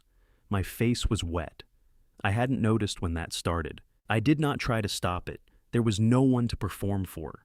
Just me and Eleanor's words and the dark room and the monitor that kept faithfully reporting I was still here, still here, still here. My heart medication was changed. The words sat in my chest alongside the grief distinct from it, colder. Russell and Diane had not simply decided to take the farm after Eleanor died. They had decided before. They had looked at their mother and seen an obstacle, and they had removed her, and then they had waited 3 years with the patience of people who believed they had already won. Eleanor had known, she had known, and she had been gathering evidence, and she had been dying at the same time, and she had not told me because she had not wanted me to know what our children were while she was still alive to see my face when I found out. The grief cracked open then fully, and without warning, a sound coming out of me that I had no name for, not a sob, something older and more fundamental than that, the sound of a structure giving way under a load it was never designed to carry. I pressed the letter harder against my chest, and I breathed through it one ragged inhale at a time until the shaking slowed and the sound stopped, and what was left was something quieter and more permanent than grief. Resolve, the kind that doesn't burn hot. The kind that simply stays. "Come home," she had written. "I'm coming," I told the dark room. "I promise." He arrived at 8:15 in the morning, while the breakfast cart was still moving through the ward. I heard the conversation at the nurse's station. Before I saw him, a voice I didn't recognize, calm and unhurried, explaining to someone that he was the legal representative of record for Walter Holt, that the guardian ad litem appointed by Rockingham County Circuit Court had notified the hospital of his access authorization, and that he would need 5 minutes with his client. The voice of a man who had said this particular sentence before and knew exactly which words carried weight. He came through the door a minute later. Conrad Briggs was 58 years old and looked like a man who had spent those years doing work that required paying close attention to things other people preferred not to examine. Medium height, gray at the temples, a sport coat that fit well without trying to impress anyone. He carried a leather folder and a paper cup of coffee from the hospital cafeteria, and he looked at me with the direct assessing gaze of someone who already knew the answer to the question he was about to ask. "Mr. Holt." He pulled the chair close to the bed and sat down, setting the coffee on the tray table. "Eleanor told me you'd be the most stubborn patient I'd ever have to deal with." My throat tightened so fast it almost hurt. "She wasn't wrong," I managed. Something moved in his expression, not quite a smile, something more durable than that. "No," he said. "She rarely was." He opened the folder and got straight to it, because Conrad Briggs was... I would learn a man who understood that sentiment and efficiency were not enemies, but that in rooms like this one, efficiency came first. Eleanor had found him 3 years ago through a retired Virginia State Police investigator she'd met at a community legal aid event in Harrisonburg. She had walked into his office with a list of specific concerns about Russell and Diane, and a willingness to fund a thorough investigation, and Conrad had spent 18 months following the money before Eleanor died, and another 18 months after, because she had paid him through the foundation she'd established, specifically for that purpose, and the work was not finished. "What do we have?" I asked. Conrad set 3 items on the tray table. First, Dr. Stowe's evaluation was filed with the court this morning. It directly contradicts Shaw's findings. The Guardian ad litem has flagged Shaw's evaluation for review. He tapped the first page. Second, the recording from your room. I had it transferred and authenticated yesterday. Under Virginia Code 19.262 one-party consent, it is fully admissible. Russell and Diane gave us everything we needed in under 12 minutes. "And the pharmacy records?" I asked. "Eleanor's prescription." Conrad's jaw tightened slightly, the first crack in his composure. "The records show a dosage modification logged 11 days before Eleanor's cardiac event. The pharmacist who processed it has since left the state. We have the paper trail. We have the timing. What we don't have yet is a direct link to Russell or Diane, but the circumstantial case is strong enough that the DA's office will want to look at it." He met my eyes. "That conversation happens after the conservatorship hearing. One thing at a time. The camera footage," I said. "The intersection. Preservation order went in the day you were admitted. We have the footage. The vehicle is registered to a man named Dale Whitson, Russell's college roommate. Whitson has a record. He'll talk." I lay back against the pillow and let out a breath that had been building for 8 days. "The hearing is in 6 days, Conrad said. "I need you to do exactly what you've been doing, nothing. Stay in this bed, keep the performance going, and let me work." He paused. "Lou Granger brought your suit. It's in the closet." My suit. Dark charcoal, the one Eleanor had picked out for our youngest grandson's christening 4 years ago. She had said it made me look like a man who knew what he was worth. One more thing, Conrad said, closing the folder. Eleanor left a letter for the court, separate from what she left for you. It details everything she observed, everything she documented, everything she feared. He looked at me steadily. She wrote it 8 months before she died. She notarized it. It is legally admissible as a declaration against interest. A pause. She thought of everything, Mr. Holt. My eyes burned. I pressed them shut for 1 second, then opened them. Yes, I said. She did. Conrad stood, picked up the folder, and left the coffee on my tray table. At the door, he paused the way Patricia always paused. Something about this case I was beginning to understand attracted people who communicated most clearly from doorways. 6 days, he said. Rest up. The door closed. I reached for the coffee hospital cafeteria, bitter and slightly stale, the worst coffee I had ever tasted, and I drank it like it was the finest thing I'd been offered in a week. Maybe it was. 2 days passed quietly. Quietly on the surface anyway. I had learned by then that quiet in this hospital meant different things depending on which side of the door you were on. On my side, the performance continued. Soft eyes slack, hands the occasional slow blink that said nobody was home. Russell came once on day 9, stayed 20 minutes, talked at me about nothing, while his eyes moved around the room, the way eyes move when they're looking for something specific without wanting to be seen looking. I gave him nothing. He left with the careful neutrality of a man who had not yet found what was bothering him, but knew something was bothering him. On day 10, he found it. I heard him at the nurse's station before I heard him at my door, and this time the voice was different. The oil-on-water smoothness was gone. What was underneath it was not quite anger, but its functional equivalent, a cold, clipped precision that belonged to a man who had just discovered that the room he thought he controlled had another door in it. I was not informed, Russell said, that a legal representative had been granted access to my father. The nurse's response was calm and professional. The guardian ad litem filing, she explained, had been submitted directly through the court system under emergency seal standard procedure when there was reason to believe a respondent's access to counsel might be interfered with. The hospital had been notified through official channels, not through the family. Russell had not been on that notification list. It was the standard language of an institution that had followed proper procedure and knew it. Russell had simply not been watching the right door. Russell's voice dropped lower. I want to know who authorized this. The court, Mr. Holt. It's standard procedure in conservatorship proceedings. A pause, long enough that I could picture him recalibrating the way a man recalibrates when the ground shifts under him, and he needs a moment to find his footing before he starts moving again. He came into my room 2 minutes later. He didn't look at me immediately. He stood at the window with his back to the bed, one hand in his pocket, the other pressed flat against the glass, and he looked out at the Blue Ridge with an expression I couldn't fully read from where I lay something tighter than what he usually showed something with edges. Then he turned. Dad. The softness was back, applied deliberately like a coat of paint over something rough. How are you feeling today? I looked at him with my empty eyes and said nothing.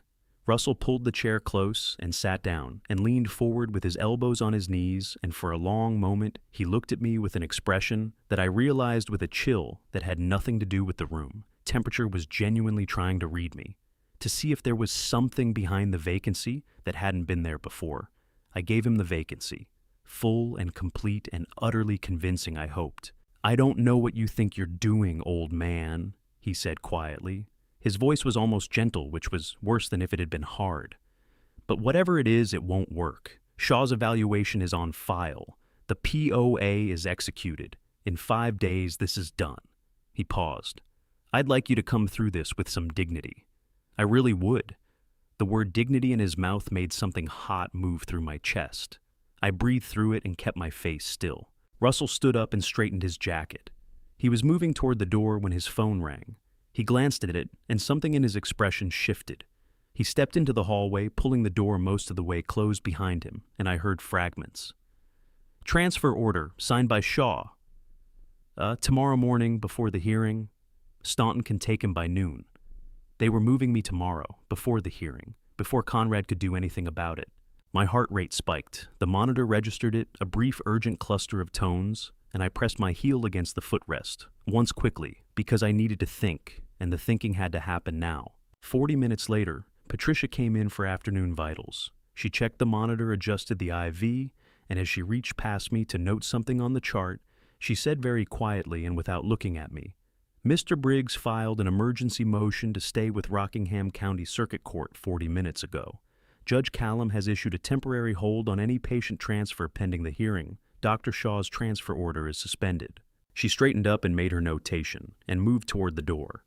"The hearing is in 5 days, Mr. Holt," she said in her normal clinical register. "Try to rest." She left. I lay in the bed and let the relief move through me, the way relief moves when it arrives after a long time of holding something very heavy. Not a release exactly, but a lightening, the sensation of a load redistributing across a broader set of supports. Conrad had filed before Russell could act. Judge Callum had moved faster than Russell had anticipated, faster than anyone who believed the case was already decided would have expected a judge to move, which meant Judge Callum had read what Conrad filed and found it worth taking seriously. That evening, Russell came back one final time. He stood in the doorway rather than entering, and he looked at me in the bed, and his face had gone through whatever it goes through when a man realizes the situation is no longer entirely his. "Rest up, Dad," he said. His voice was steady, his eyes were not. He left without closing the door, and I listened to his footsteps move down the hallway and turn the corner and disappear, and I thought about Eleanor's walls, the ones she had said were stronger than they looked. She had been right about that too. The 4 days between Russell's last visit and the night before the hearing passed the way. The final days of a long siege pass, not quickly, not slowly, but with a particular quality of suspended time that belongs to waiting you cannot rush. Conrad came once more briefly to confirm the filing schedule and review the sequence of evidence he intended to present. He was calm in the way of someone who has done the preparation and trusts it, and his calm helped me more than any reassurance would have. Patricia continued her rounds. Dr. Stowe's report was on the docket. The guardian ad litem had submitted his own independent findings. Everything that could be done before tomorrow morning had been done. And still on the night before the hearing, I could not sleep. The ward was quiet. The Blue Ridge outside my window had gone fully dark, just a suggestion of mass against the night sky.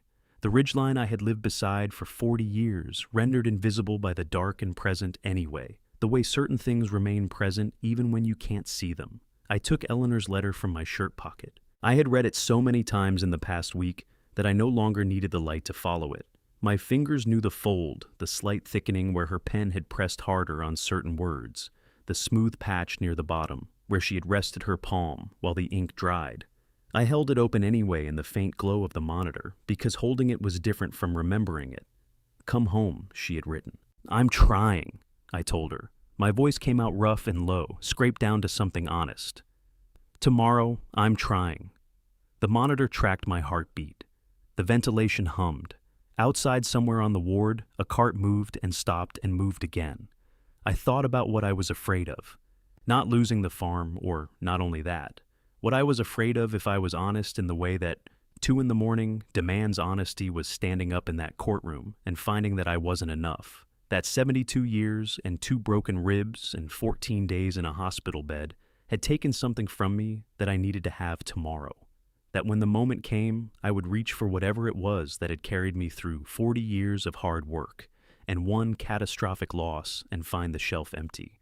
Eleanor had believed in Conrad. Conrad had believed in the evidence. And somewhere beneath both of those, Eleanor had believed in me, had written "trust yourself" in the same sentence as "trust Conrad," as if the two were equal weights on the same scale. The phone at the nurse's station rang. A minute later, a soft knock at my door. The night nurse, a young man named Derek, who had been quietly kind in the way of someone who understood that kindness at 2 a.m. is a different thing than kindness at noon, leaned in and said, "Mr. Holt, there's a call for you. Guy says his name is Lou." My chest tightened and loosened in the same breath. Derek handed me the receiver and stepped back to give me what privacy a hospital room allows, which is not much but is something. "Lou," I said. "Walter." His voice came through the line, the way Lou's voice always came through things solid, unhurried, built to last. "How are you holding up? I've had better 2 weeks." A short sound that was as close to a laugh as Lou got when things weren't fully funny. I imagine you have. A pause. I've been thinking about you all day. Drove out to the farm this afternoon just to check on things. The lavender's still coming up along the south fence. My throat tightened. I pressed my fist against my sternum and held it there. Eleanor planted that, I said. I know she did. Lou's voice was quieter now, carrying something he wasn't going to name directly, because Lou Granger never named things directly if he could help it. It's tough as hell. Comes back every year no matter what. We were not talking about lavender. I'll be there tomorrow, Lou said. Front row. You won't see an empty seat next to me because I'm going to be the one filling it. A beat. Conrad called me yesterday. Told me what you've been doing in there these past 2 weeks. Another pause, heavier than the others. Walter, Eleanor she'd be something watching you do this. The tears came without warning, fast and without theater, the way emotion arrives when you've stopped bracing against it. I pressed my fist harder against my chest and breathed through it. She started it, I said when I could. I'm just finishing what she started. That's the whole thing right there, Lou said. That's all it ever is. We stayed on the line for another minute without saying much, the comfortable silence of two men who have known each other long enough that presence counts for more than words. Then Lou said he'd see me in the morning, and I handed the receiver back to Derek, and I lay in the dark and looked at the ceiling. The fear was still there, but it had moved from the center of my chest to somewhere more peripheral where it could be acknowledged without being in charge. I folded Eleanor's letter along her creases one last time and pressed it flat against my heart. The charcoal suit was hanging in the closet. Conrad had the evidence. Lou had the front row. I closed my eyes. Come home, she had written. Tomorrow, I thought. Tomorrow, I come home. Before I tell you what Conrad walked into that courtroom carrying, drop a 14 in the comments. Let me know you've stayed this far. A note, some elements of this story are fictional, crafted to bring the message to life. If that's not something you'd like to continue with, this is a good place to stop. No pressure. Rockingham County Circuit Court sat on the corner of German Street and Court Square in Harrisonburg, a brick building from another century that smelled of old wood and floor wax and the particular density of air that accumulates in rooms where consequential things have been decided for a long time. I had driven past it 100 times in 40 years. I had never been inside. They brought me in through a side entrance in the wheelchair, which Russell had arranged on the grounds that my condition made the main entrance steps impractical. I let him arrange it. I let him arrange everything this last morning because the performance had to hold for another hour, and then it would not matter anymore. The courtroom was smaller than I expected. Wood paneling, fluorescent lighting, softened by age 3 rows of public gallery benches that were mostly empty at 9 in the morning. A clerk at a small desk to the left of the bench. The Virginia state seal on the wall behind the judge's chair, slightly off-center, the kind of detail that accumulates in old buildings when no one has bothered to fix it for decades. Lou was in the front row. Dark suit, blue tie shoes, polished to a mirror, finished the way men of Lou's generation polish shoes when something mattered. He was sitting with his hands folded in his lap and his back straight, and when the aide wheeled me to the respondent's table, he turned his head and found me immediately. He did not wave. He did not mouth anything. He just looked at me with the steady, unhurried certainty of a man who had driven 40 minutes on a Tuesday morning 3 weeks ago, because nobody was answering the phone and who had not stopped showing up since. I looked back at him for 1 second. Then I let my eyes go soft and I looked at the table. Russell and Diane were already seated at the petitioner's table with their attorney, a man in his 50s named Greer, who had the well-fed look of a lawyer whose clients usually won. Russell was in a charcoal suit that cost more than mine. Diane had her hair pulled back severely the way she wore it when she wanted to project seriousness. She had been crying, or had arranged her face to suggest she had been. Her eyes were reddened at the corners in a way that was very convincing, if you didn't know that Eleanor, when she actually cried, didn't look like that at all. Judge Howard Callum entered at 9:02, and the clerk called the room to order, and everyone sat and the hearing began. Greer was good. I would give him that. He laid out the petitioner's case with the measured, sorrowful efficiency of a man who had done this before and understood that judges responded better to quiet grief than to dramatics. He spoke about my accident, my prognosis, my inability to manage my own affairs. He used the word vulnerable 4 times in 8 minutes. He spoke about the farm, a significant asset requiring active management, he said, which a man in my condition could not provide. He did not look at me while he said any of this. I was the subject of the proceeding, not a participant in it. That was exactly what Russell had intended when he'd arranged the emergency conservatorship to transform me from a person with standing into a problem requiring management. Dr. Shaw's evaluation was entered into evidence. The clerk confirmed the document number. Judge Callum reviewed it with the focused attention of a man who read a great many documents and could assess them quickly. Then Greer produced the power of attorney. "Your Honor," he said, "Mr. Holt voluntarily executed this document during his hospitalization, authorizing his son, Russell Holt, to manage his financial affairs. We submit this as evidence of Mr. Holt's awareness that he required assistance even in his compromised state."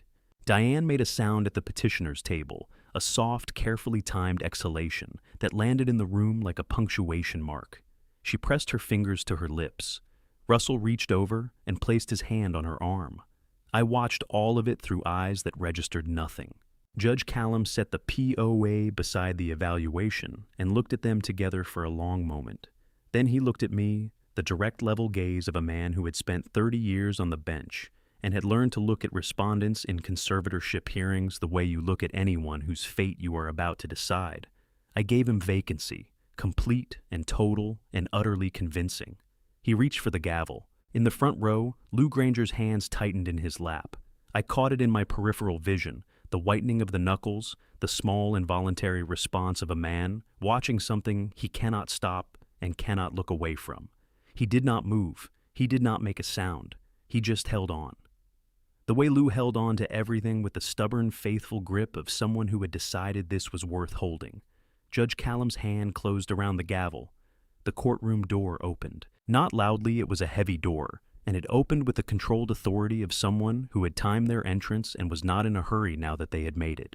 The sound moved through the room, the way a change in air pressure moves, subtle and immediate felt, before it was understood. Every head turned. I did not turn mine. I did not need to. I had been waiting for this for 14 days, and I knew the footstep, and I kept my eyes on the judge's gavel, and I breathed through my broken ribs, and I waited for what came next. Conrad Briggs walked into that courtroom, the way Eleanor had always walked into a room she had prepared for without hurry, without theater, with the particular unhurried confidence of someone who knows exactly what they're carrying and trusts its weight. He was dressed in a dark suit and carrying a leather folder, and he moved directly to the clerk's desk and presented his credentials without looking at the petitioner's table. The clerk reviewed them, made a note, and Conrad turned to face the bench. "Your Honor, Conrad Briggs, legal representative of record for Walter Holt, the respondent in this proceeding. I apologize for the timing of my entry. I wanted to hear the petitioner's full presentation before responding." Judge Callum set the gavel down. He looked at Conrad over the rims of his glasses with the measured expression of a man recalibrating his understanding of what kind of morning this was going to be. "Mr. Briggs," he said, "you're on the record." At the petitioner's table, Russell had gone very still. The particular stillness of a man who has just seen something enter the room that he had told himself wasn't coming. Conrad set his folder on the respondent's table. He pulled out the chair, and then he looked at me. I put my hands on the armrests of the wheelchair. My ribs had been healing for 15 days. Not healed healing. There is a difference that anyone who has broken ribs understands in the specific, unambiguous language of pain. Standing was going to cost me something. I had known that since last night when I had practiced the movement twice in the dark, slowly to understand what I was asking of myself. I pushed. The first inch was the hardest. The weight transferring from the chair to my arms pushing against the rests, my legs finding the floor and remembering what they were for.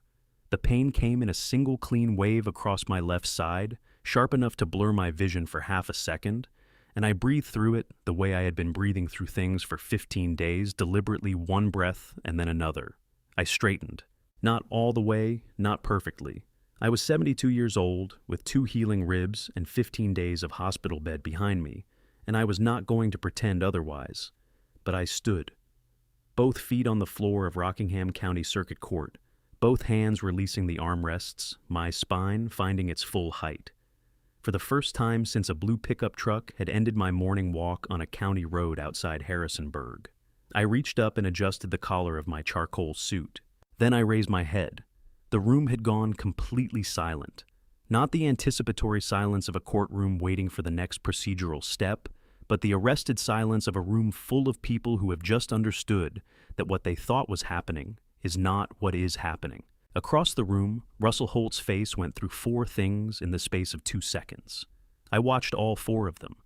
Disbelief first, the raw, unguarded kind that belongs to the moment before the mind catches up with the eyes. Then something that might in a different person have been shame. Then the rapid, visible reconstruction of composure, the practiced reassembly of the man who had been wearing concern and grief like a tailored suit for 15 days. And beneath all of it, last and most honest fear, not of me, of what came next. Diane made a sound, a short, involuntary intake of breath that was nothing like the careful performance of anguish she had been delivering since I arrived. It was the sound a person makes when something they didn't actively believe could happen has just happened in front of them. "Your Honor," Conrad said into the silence, "I'd like to submit the respondent's first piece of evidence." He placed a document on the clerk's desk. Dr. Stowe's evaluation, 23 pages, filed with the court on Thursday as she had promised. This is an independent neurological evaluation of Walter Holt, conducted by Dr. Miriam Stowe of the University of Virginia Medical Center on day 6 of Mr. Holt's hospitalization at the request of the guardian ad litem appointed to this case. Dr. Stowe's findings are as follows. Conrad opened to a marked page and read clearly and without dramatic inflection because the words did not need help. Quote, "Mr. Holt demonstrates full orientation to person, place, time, and circumstance. Cognitive assessment reveals no impairment in executive function, working memory, or decision-making capacity. The neurological findings documented in the prior evaluation are not consistent with any presentation observed during this examination or supported by the imaging reviewed." End quote. He set the document down. Judge Callum had taken off his glasses and was looking at Dr. Shaw's evaluation and Dr. Stowe's evaluation side by side on the bench in front of him with the expression of a man who has just been given 2 maps of the same territory that do not agree on the location of anything. At the petitioner's table, Dr. Shaw had gone the color of old chalk. "Your Honor," Greer said, rising, "we would object to the admission of—" "You'll have your opportunity, Mr. Greer," Judge Callum said, with the flat authority of a man who has been on the bench for 30 years and knows exactly when an objection is a delaying tactic. "Sit down." Greer sat. Conrad produced a small recording device and set it on the clerk's desk. The respondent's second piece of evidence, he said, is an audio recording made on day 5 of Mr. Holt's hospitalization in the respondent's presence by the respondent. Under Virginia Code, Section 19.2-62, which permits one-party consent recording, when the recording party is present in the conversation, this recording is fully admissible. He paused. "I'd like to play a portion of it for the court." He pressed play. Russell's voice filled the courtroom. Flat, businesslike, stripped of every ounce of the careful warmth he had performed for 15 days. Talking about the hearing, the nursing home, the farm, the buyer who was already waiting. And then Diane's voice smaller, tighter. "Mom never should have written that, will the way she did. And Russell, no, she shouldn't have." The recording ran for 47 seconds. In those 47 seconds, the petitioner's case, which Greer had constructed with such measured, sorrowful care, came apart the way structures come apart, when the load-bearing element fails, not slowly, not gracefully, but all at once with a finality that left no question about what had been holding everything up. Diane's hands were shaking. She pressed them flat on the table, and they shook anyway. Russell was looking at the table in front of him with the fixed inward expression of a man running rapid calculations on a situation that had stopped offering good options. Judge Callum set his pen down. "Mr. Briggs," he said quietly, "you indicated you had additional evidence. 2 more pieces, Your Honor," Conrad said, "the most significant of which concerns the circumstances of Eleanor Holt's death in 2021. He opened the second section of his folder. "I'd like to address those now." In the front row, Lou Granger had unclasped his hands. He was leaning forward slightly, elbows on his knees, and when I glanced at him, he was already looking at me, not with triumph, not with relief, but with the expression of a man watching something be set, right after a long time of being wrong and finding it almost more than he could hold. I looked back at the bench. I was still standing. Conrad opened the third section of his folder, and the room which had already gone quiet went quieter. Your Honor, the third piece of evidence is footage from a traffic camera at the intersection of Route 11 and Crestwood Drive in Rockingham County, recorded at 6:41 in the morning on October the 7th of this year. He handed a USB drive to the clerk. A preservation order was filed with the county the same day Mr. Holt was admitted to Blue Ridge Regional, ensuring the footage was retained before it could be overwritten. What it shows is a dark blue pickup truck registered to a Dale Whitson of Staunton, Virginia, stopping at that intersection, waiting, and then accelerating toward a pedestrian who had not yet entered the crosswalk. Greer was on his feet. Your Honor, the relevance of a traffic incident to a conservatorship proceeding goes directly to the question of whether the circumstances that produced the medical evaluation were themselves manufactured, Conrad said, without raising his voice. If the accident was staged, the evaluation that followed it was the intended result, not an incidental finding. Judge Callum looked at Greer. I'll allow it. Sit down, Mr. Greer. The footage played on the laptop, the clerk had set up 23 seconds of grainy morning light and a blue truck that did exactly what Conrad had described. The room watched it in the kind of silence that falls when something that seemed like one thing reveals itself to be another thing entirely. Diane pressed both hands over her mouth. Russell did not move. He was looking at the screen with the expression of a man watching a controlled demolition, knowing it was coming, unable to stop it, unable to look away. Dale Whitson, Conrad continued, is currently cooperating with the Rockingham County Sheriff's Office in exchange for consideration in the charging process. His statement provided 2 days ago names the individual who contracted him for this task. He did not say the name aloud. He didn't need to. The name was in the folder he handed to the clerk, and it would be in the record, and Russell knew it. For the first time since I had woken up in the ICU 15 days ago, I watched my son's composure fail completely. Not dramatically, Russell was not a dramatic man. It was quieter than that. His shoulders dropped a single inch, and his jaw loosened, and he looked suddenly like what he was, a 44-year-old man who had made a series of catastrophic decisions and had just run out of room to outrun them. The fourth piece of evidence, Conrad said, requires some context. He paused, and in that pause the courtroom door opened again. I turned my head. A woman in scrubs walked in, not hurrying, not performing, simply moving through the door with the same quiet efficiency I had felt in the dark of an ICU room 15 days ago. Her hair was down now, not pulled back under a cap. She wasn't wearing a mask. Patricia Lane. I had known her by her hands and her voice and the lavender she had worn to carry Eleanor's message into a hospital room at 2 a.m. I had known her by the gait and the gentleness and the particular composure that belongs to people who have been afraid and chosen to act anyway. I had not known her face. She was younger than I had imagined. Dark eyes steady and warm, carrying something that was not quite grief, but lived in the same neighborhood. She met my gaze as she walked to the witness stand, and in hers I saw something I recognized, the expression of someone who has been waiting a long time to finish something that needed finishing.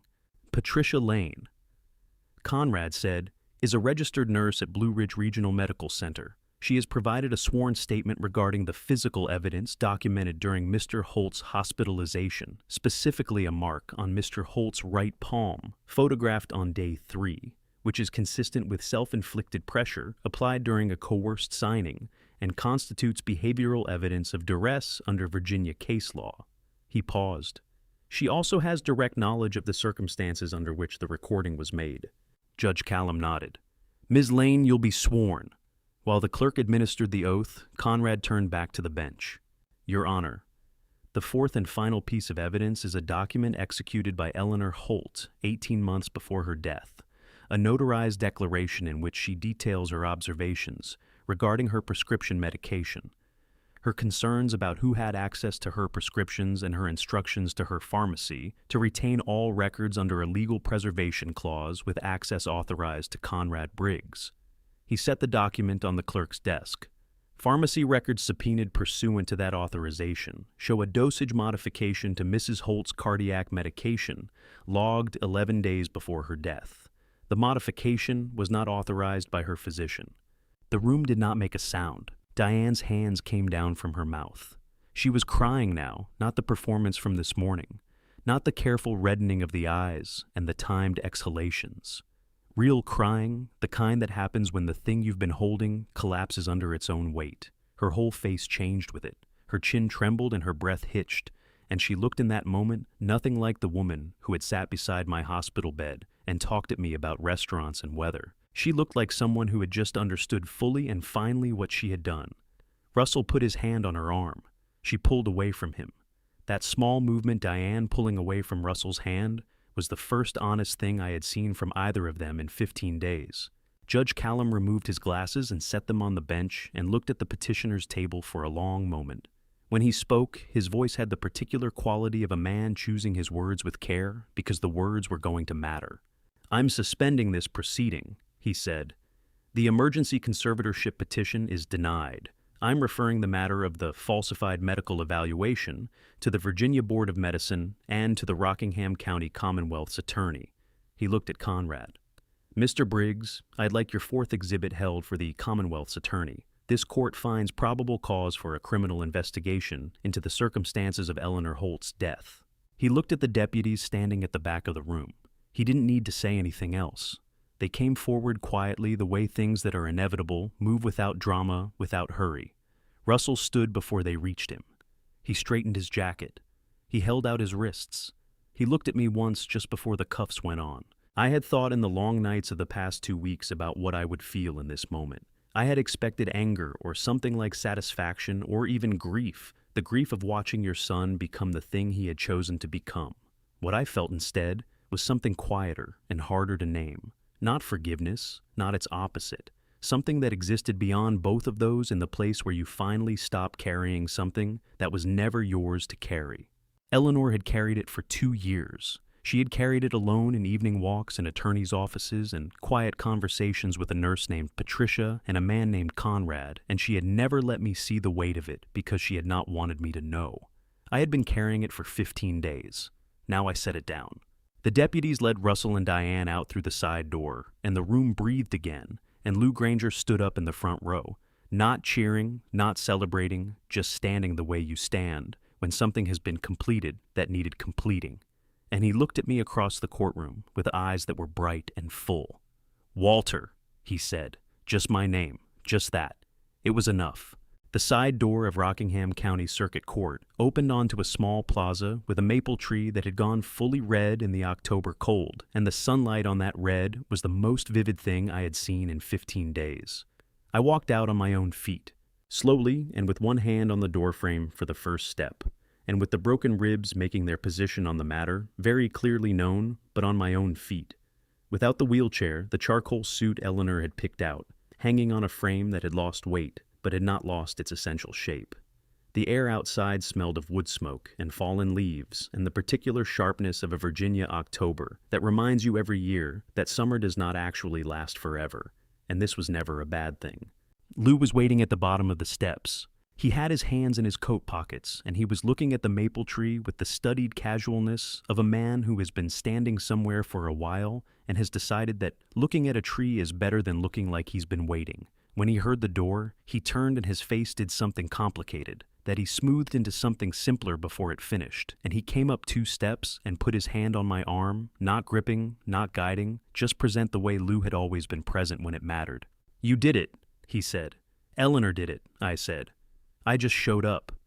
Lou made the sound that was as close to a laugh as he got when things were not fully funny, and also not fully not funny. He kept his hand on my arm as we came down the last 2 steps, and at the bottom he stopped and looked at me directly with eyes that were doing the thing they had been doing in the courtroom, bright and full, and working hard to hold what was in them. "She'd be proud of you, Walter," he said. "I know you know that, but I'm going to say it anyway because some things need to be said out loud." My throat tightened. I pressed my lips together and nodded once, which was all I had. Conrad came through the door a minute later, folder under his arm, moving with the same unhurried efficiency he brought to everything. He came down the steps and extended his hand, and I shook it, and his grip was firm and brief and said everything it needed to say without requiring words. "The Commonwealth's attorney will be in touch within the week," he said. "Dr. Shaw's license has already been flagged with the Virginia Board of Medicine. Dale Whitson's statement is on record." He reached into the folder and produced a small envelope and a single key. "The foundation account Eleanor established. There's a little over $40,000 in it, what she set aside for costs, and what remained after my fees. It's yours, Mr. Holt. She intended it for whatever you needed next." I took the envelope. It was lighter than it should have been for something that heavy. She thought of everything, I said. She did, Conrad said. And there was something in the way he said it, not professional satisfaction, something more personal than that told me Eleanor had not just been a client to him. She had been someone he had respected, the way you respect people who do difficult things, with full understanding of their difficulty, and do them anyway. He shook Lou's hand, nodded to me, and walked toward the parking structure with the purposeful stride of a man who already had the next thing on his mind. Patricia came out last. She had changed out of the scrubs into a jacket and jeans, and in the afternoon light she looked younger than she had in the courtroom, and less formal, and more like the person she actually was when she wasn't walking into difficult rooms to do difficult things. She stopped at the bottom of the steps and looked at me with those dark, steady eyes, and for a moment neither of us said anything, because there was too much to say and no good place to start. I started anyway. "I didn't know what you looked like," I said. "Until today, I knew your hands and your voice and the lavender." I paused. Eleanor chose well. Patricia's eyes filled. She did not look away, and she did not try to stop it. "She talked about you constantly," she said. "Every time I saw her, every meeting we had, it came back to you. What you'd built together. What she wanted to protect." Her voice caught slightly, and she steadied it. She said the hardest part wasn't being sick. The hardest part was knowing she was going to have to leave you with something she couldn't fix for you. My chest ached in a way that had nothing to do with broken ribs. "She fixed it?" I said. "You let her," Patricia said. "That's not nothing, Mr. Holt. A lot of people wouldn't have trusted it, wouldn't have held on long enough." I thought about 14 days of vacancy and performance and pain and the card pressed flat against my chest in the dark. I thought about trust him. E written in a hand I would have known anywhere. "She made it easy," I said. "She always made everything easier than it should have been."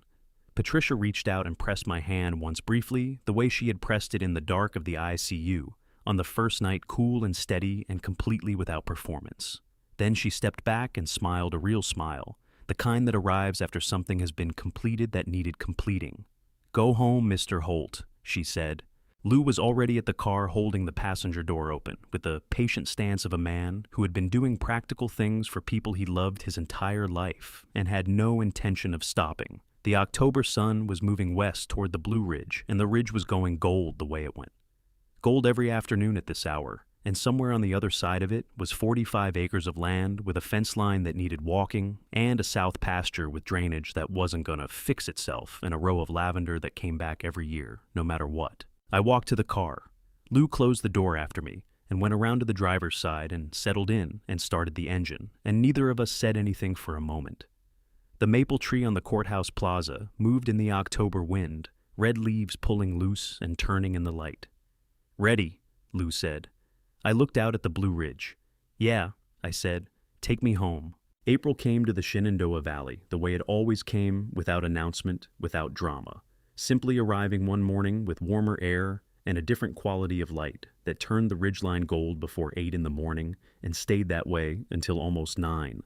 6 months had passed since the morning I had walked the south fence line and heard an engine idling where no engine should have been. The ribs had healed completely by December, which the doctor at the follow-up appointment had described as remarkable for a man my age, and which I had described as adequately timed since there was fencing that needed attention before the ground froze. Lou had helped with the fencing.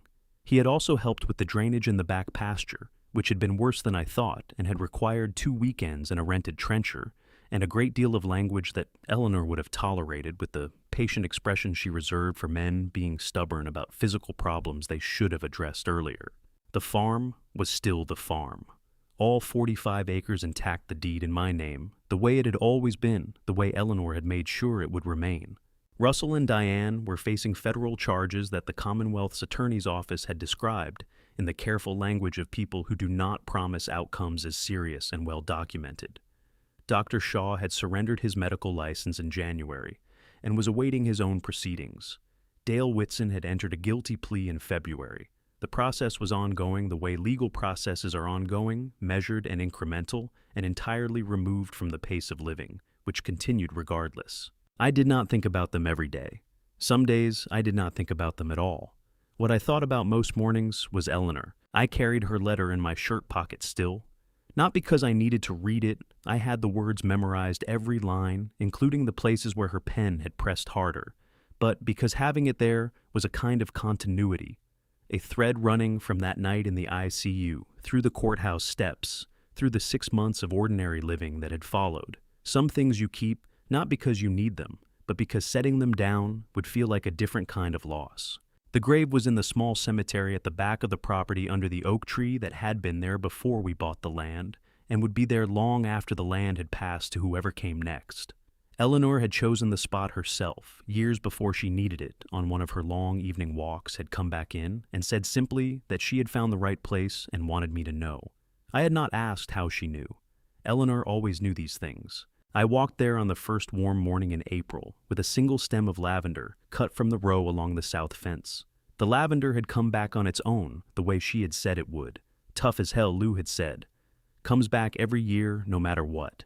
He had not been wrong. I crouched at the stone slowly with the careful geometry of a 72-year-old man who had learned that the body is more forgiving than it seems, if you treat it with a reasonable amount of respect, and I laid the lavender stem across the base of the marker where the granite met the grass. Her name, the dates, the words she had asked for. She knew how to love well.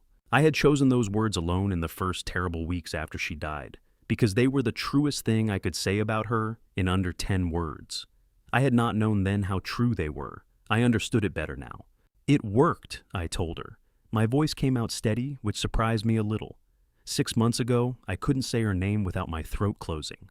Grief changes shape, not smaller exactly, but differently weighted, distributed across a broader structure, so that any single point bears less than it once did. Everything you set up, Conrad, Patricia, Lou, all of it. It worked exactly the way you planned it. The April wind moved through the oak branches above me, a sound I had heard 10,000 times, and I let it run for a moment before I continued.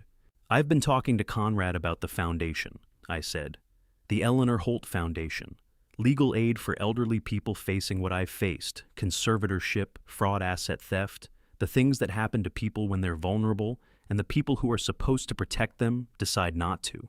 I paused. Conrad's going to help run the legal side. Patricia's already connected us with 3 families at Blue Ridge Regional who need exactly this kind of help. I looked at the stone. I think you'd approve. I think you already approved, actually.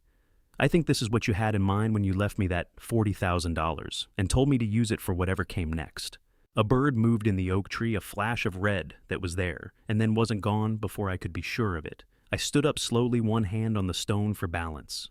The farm spread out below me, the equipment barn, the farmhouse with the screen door. I still hadn't fixed the fence line Lou and I had mended in November, the south pasture where the lavender ran in a thin purple line against the new spring grass. Eleanor's lavender. 41 years of mornings. The land we had bought with money we didn't really have and turned into the thing she had wanted it to be. It was still that thing. I put my hand on the stone for a moment longer than I needed to, the way you keep your hand on something when you're not quite ready to let go of the contact, and I thought about the letter in my shirt pocket and the card with 12 numbers, and trust him. E on the back and the French lavender water from the shop in Charlottesville, and 41 years of a woman who had loved me well enough to plan for my survival from a hospital bed 2 years before she died. Thank you, I said, for all of it, for every piece of it. The wind moved through the oak again. I took my hand off the stone and turned and walked back toward the farmhouse down the slope through the spring grass past the lavender row that had come back on its own the way she said it would. Behind me, the stone sat in the April light the way it always sat, patient and permanent and exactly where Eleanor had said it should be. The screen door caught in the breeze when I reached it the way it always did when I left it unlatched. I had been meaning to fix it for 3 years. I went inside and put the kettle on. Some things Eleanor used to say you fix when you're ready. Some things you let catch in the wind a little longer because the sound of it means someone left the door open, and the door being open means someone is coming back. I don't know if the dead can hear us, but I know Eleanor could. She always could. Looking back, I think about something Eleanor believed deeply, that God places the right people in our lives at exactly the right moment. Conrad, Patricia, Lou. None of it was coincidence. Don't be me. Don't spend years assuming your family is safe simply because they are family. Don't sign documents you haven't read. Don't let silence become permission. I nearly lost everything: my farm, my freedom, my dignity, because I trusted without watching. Real love leaves a paper trail. Eleanor proved that. She didn't just love me with words, she loved me with preparation, documentation, and sacrifice. That is the kind of love worth fighting for. My opinion, elder financial abuse is more common than anyone wants to admit. Conservatorship fraud destroys lives quietly, legally, and fast. One trusted person, one Conrad Briggs, can be the difference between justice and silence. If Walter and Eleanor's story touched something in you, leave a comment. Tell me who you thought of while listening. Share this with someone who needs it. And subscribe, because the next story is already waiting. Thank you for staying until the very end. Upcoming stories include fictional elements created purely for reflection. If that's not for you, choose freely. No judgment here.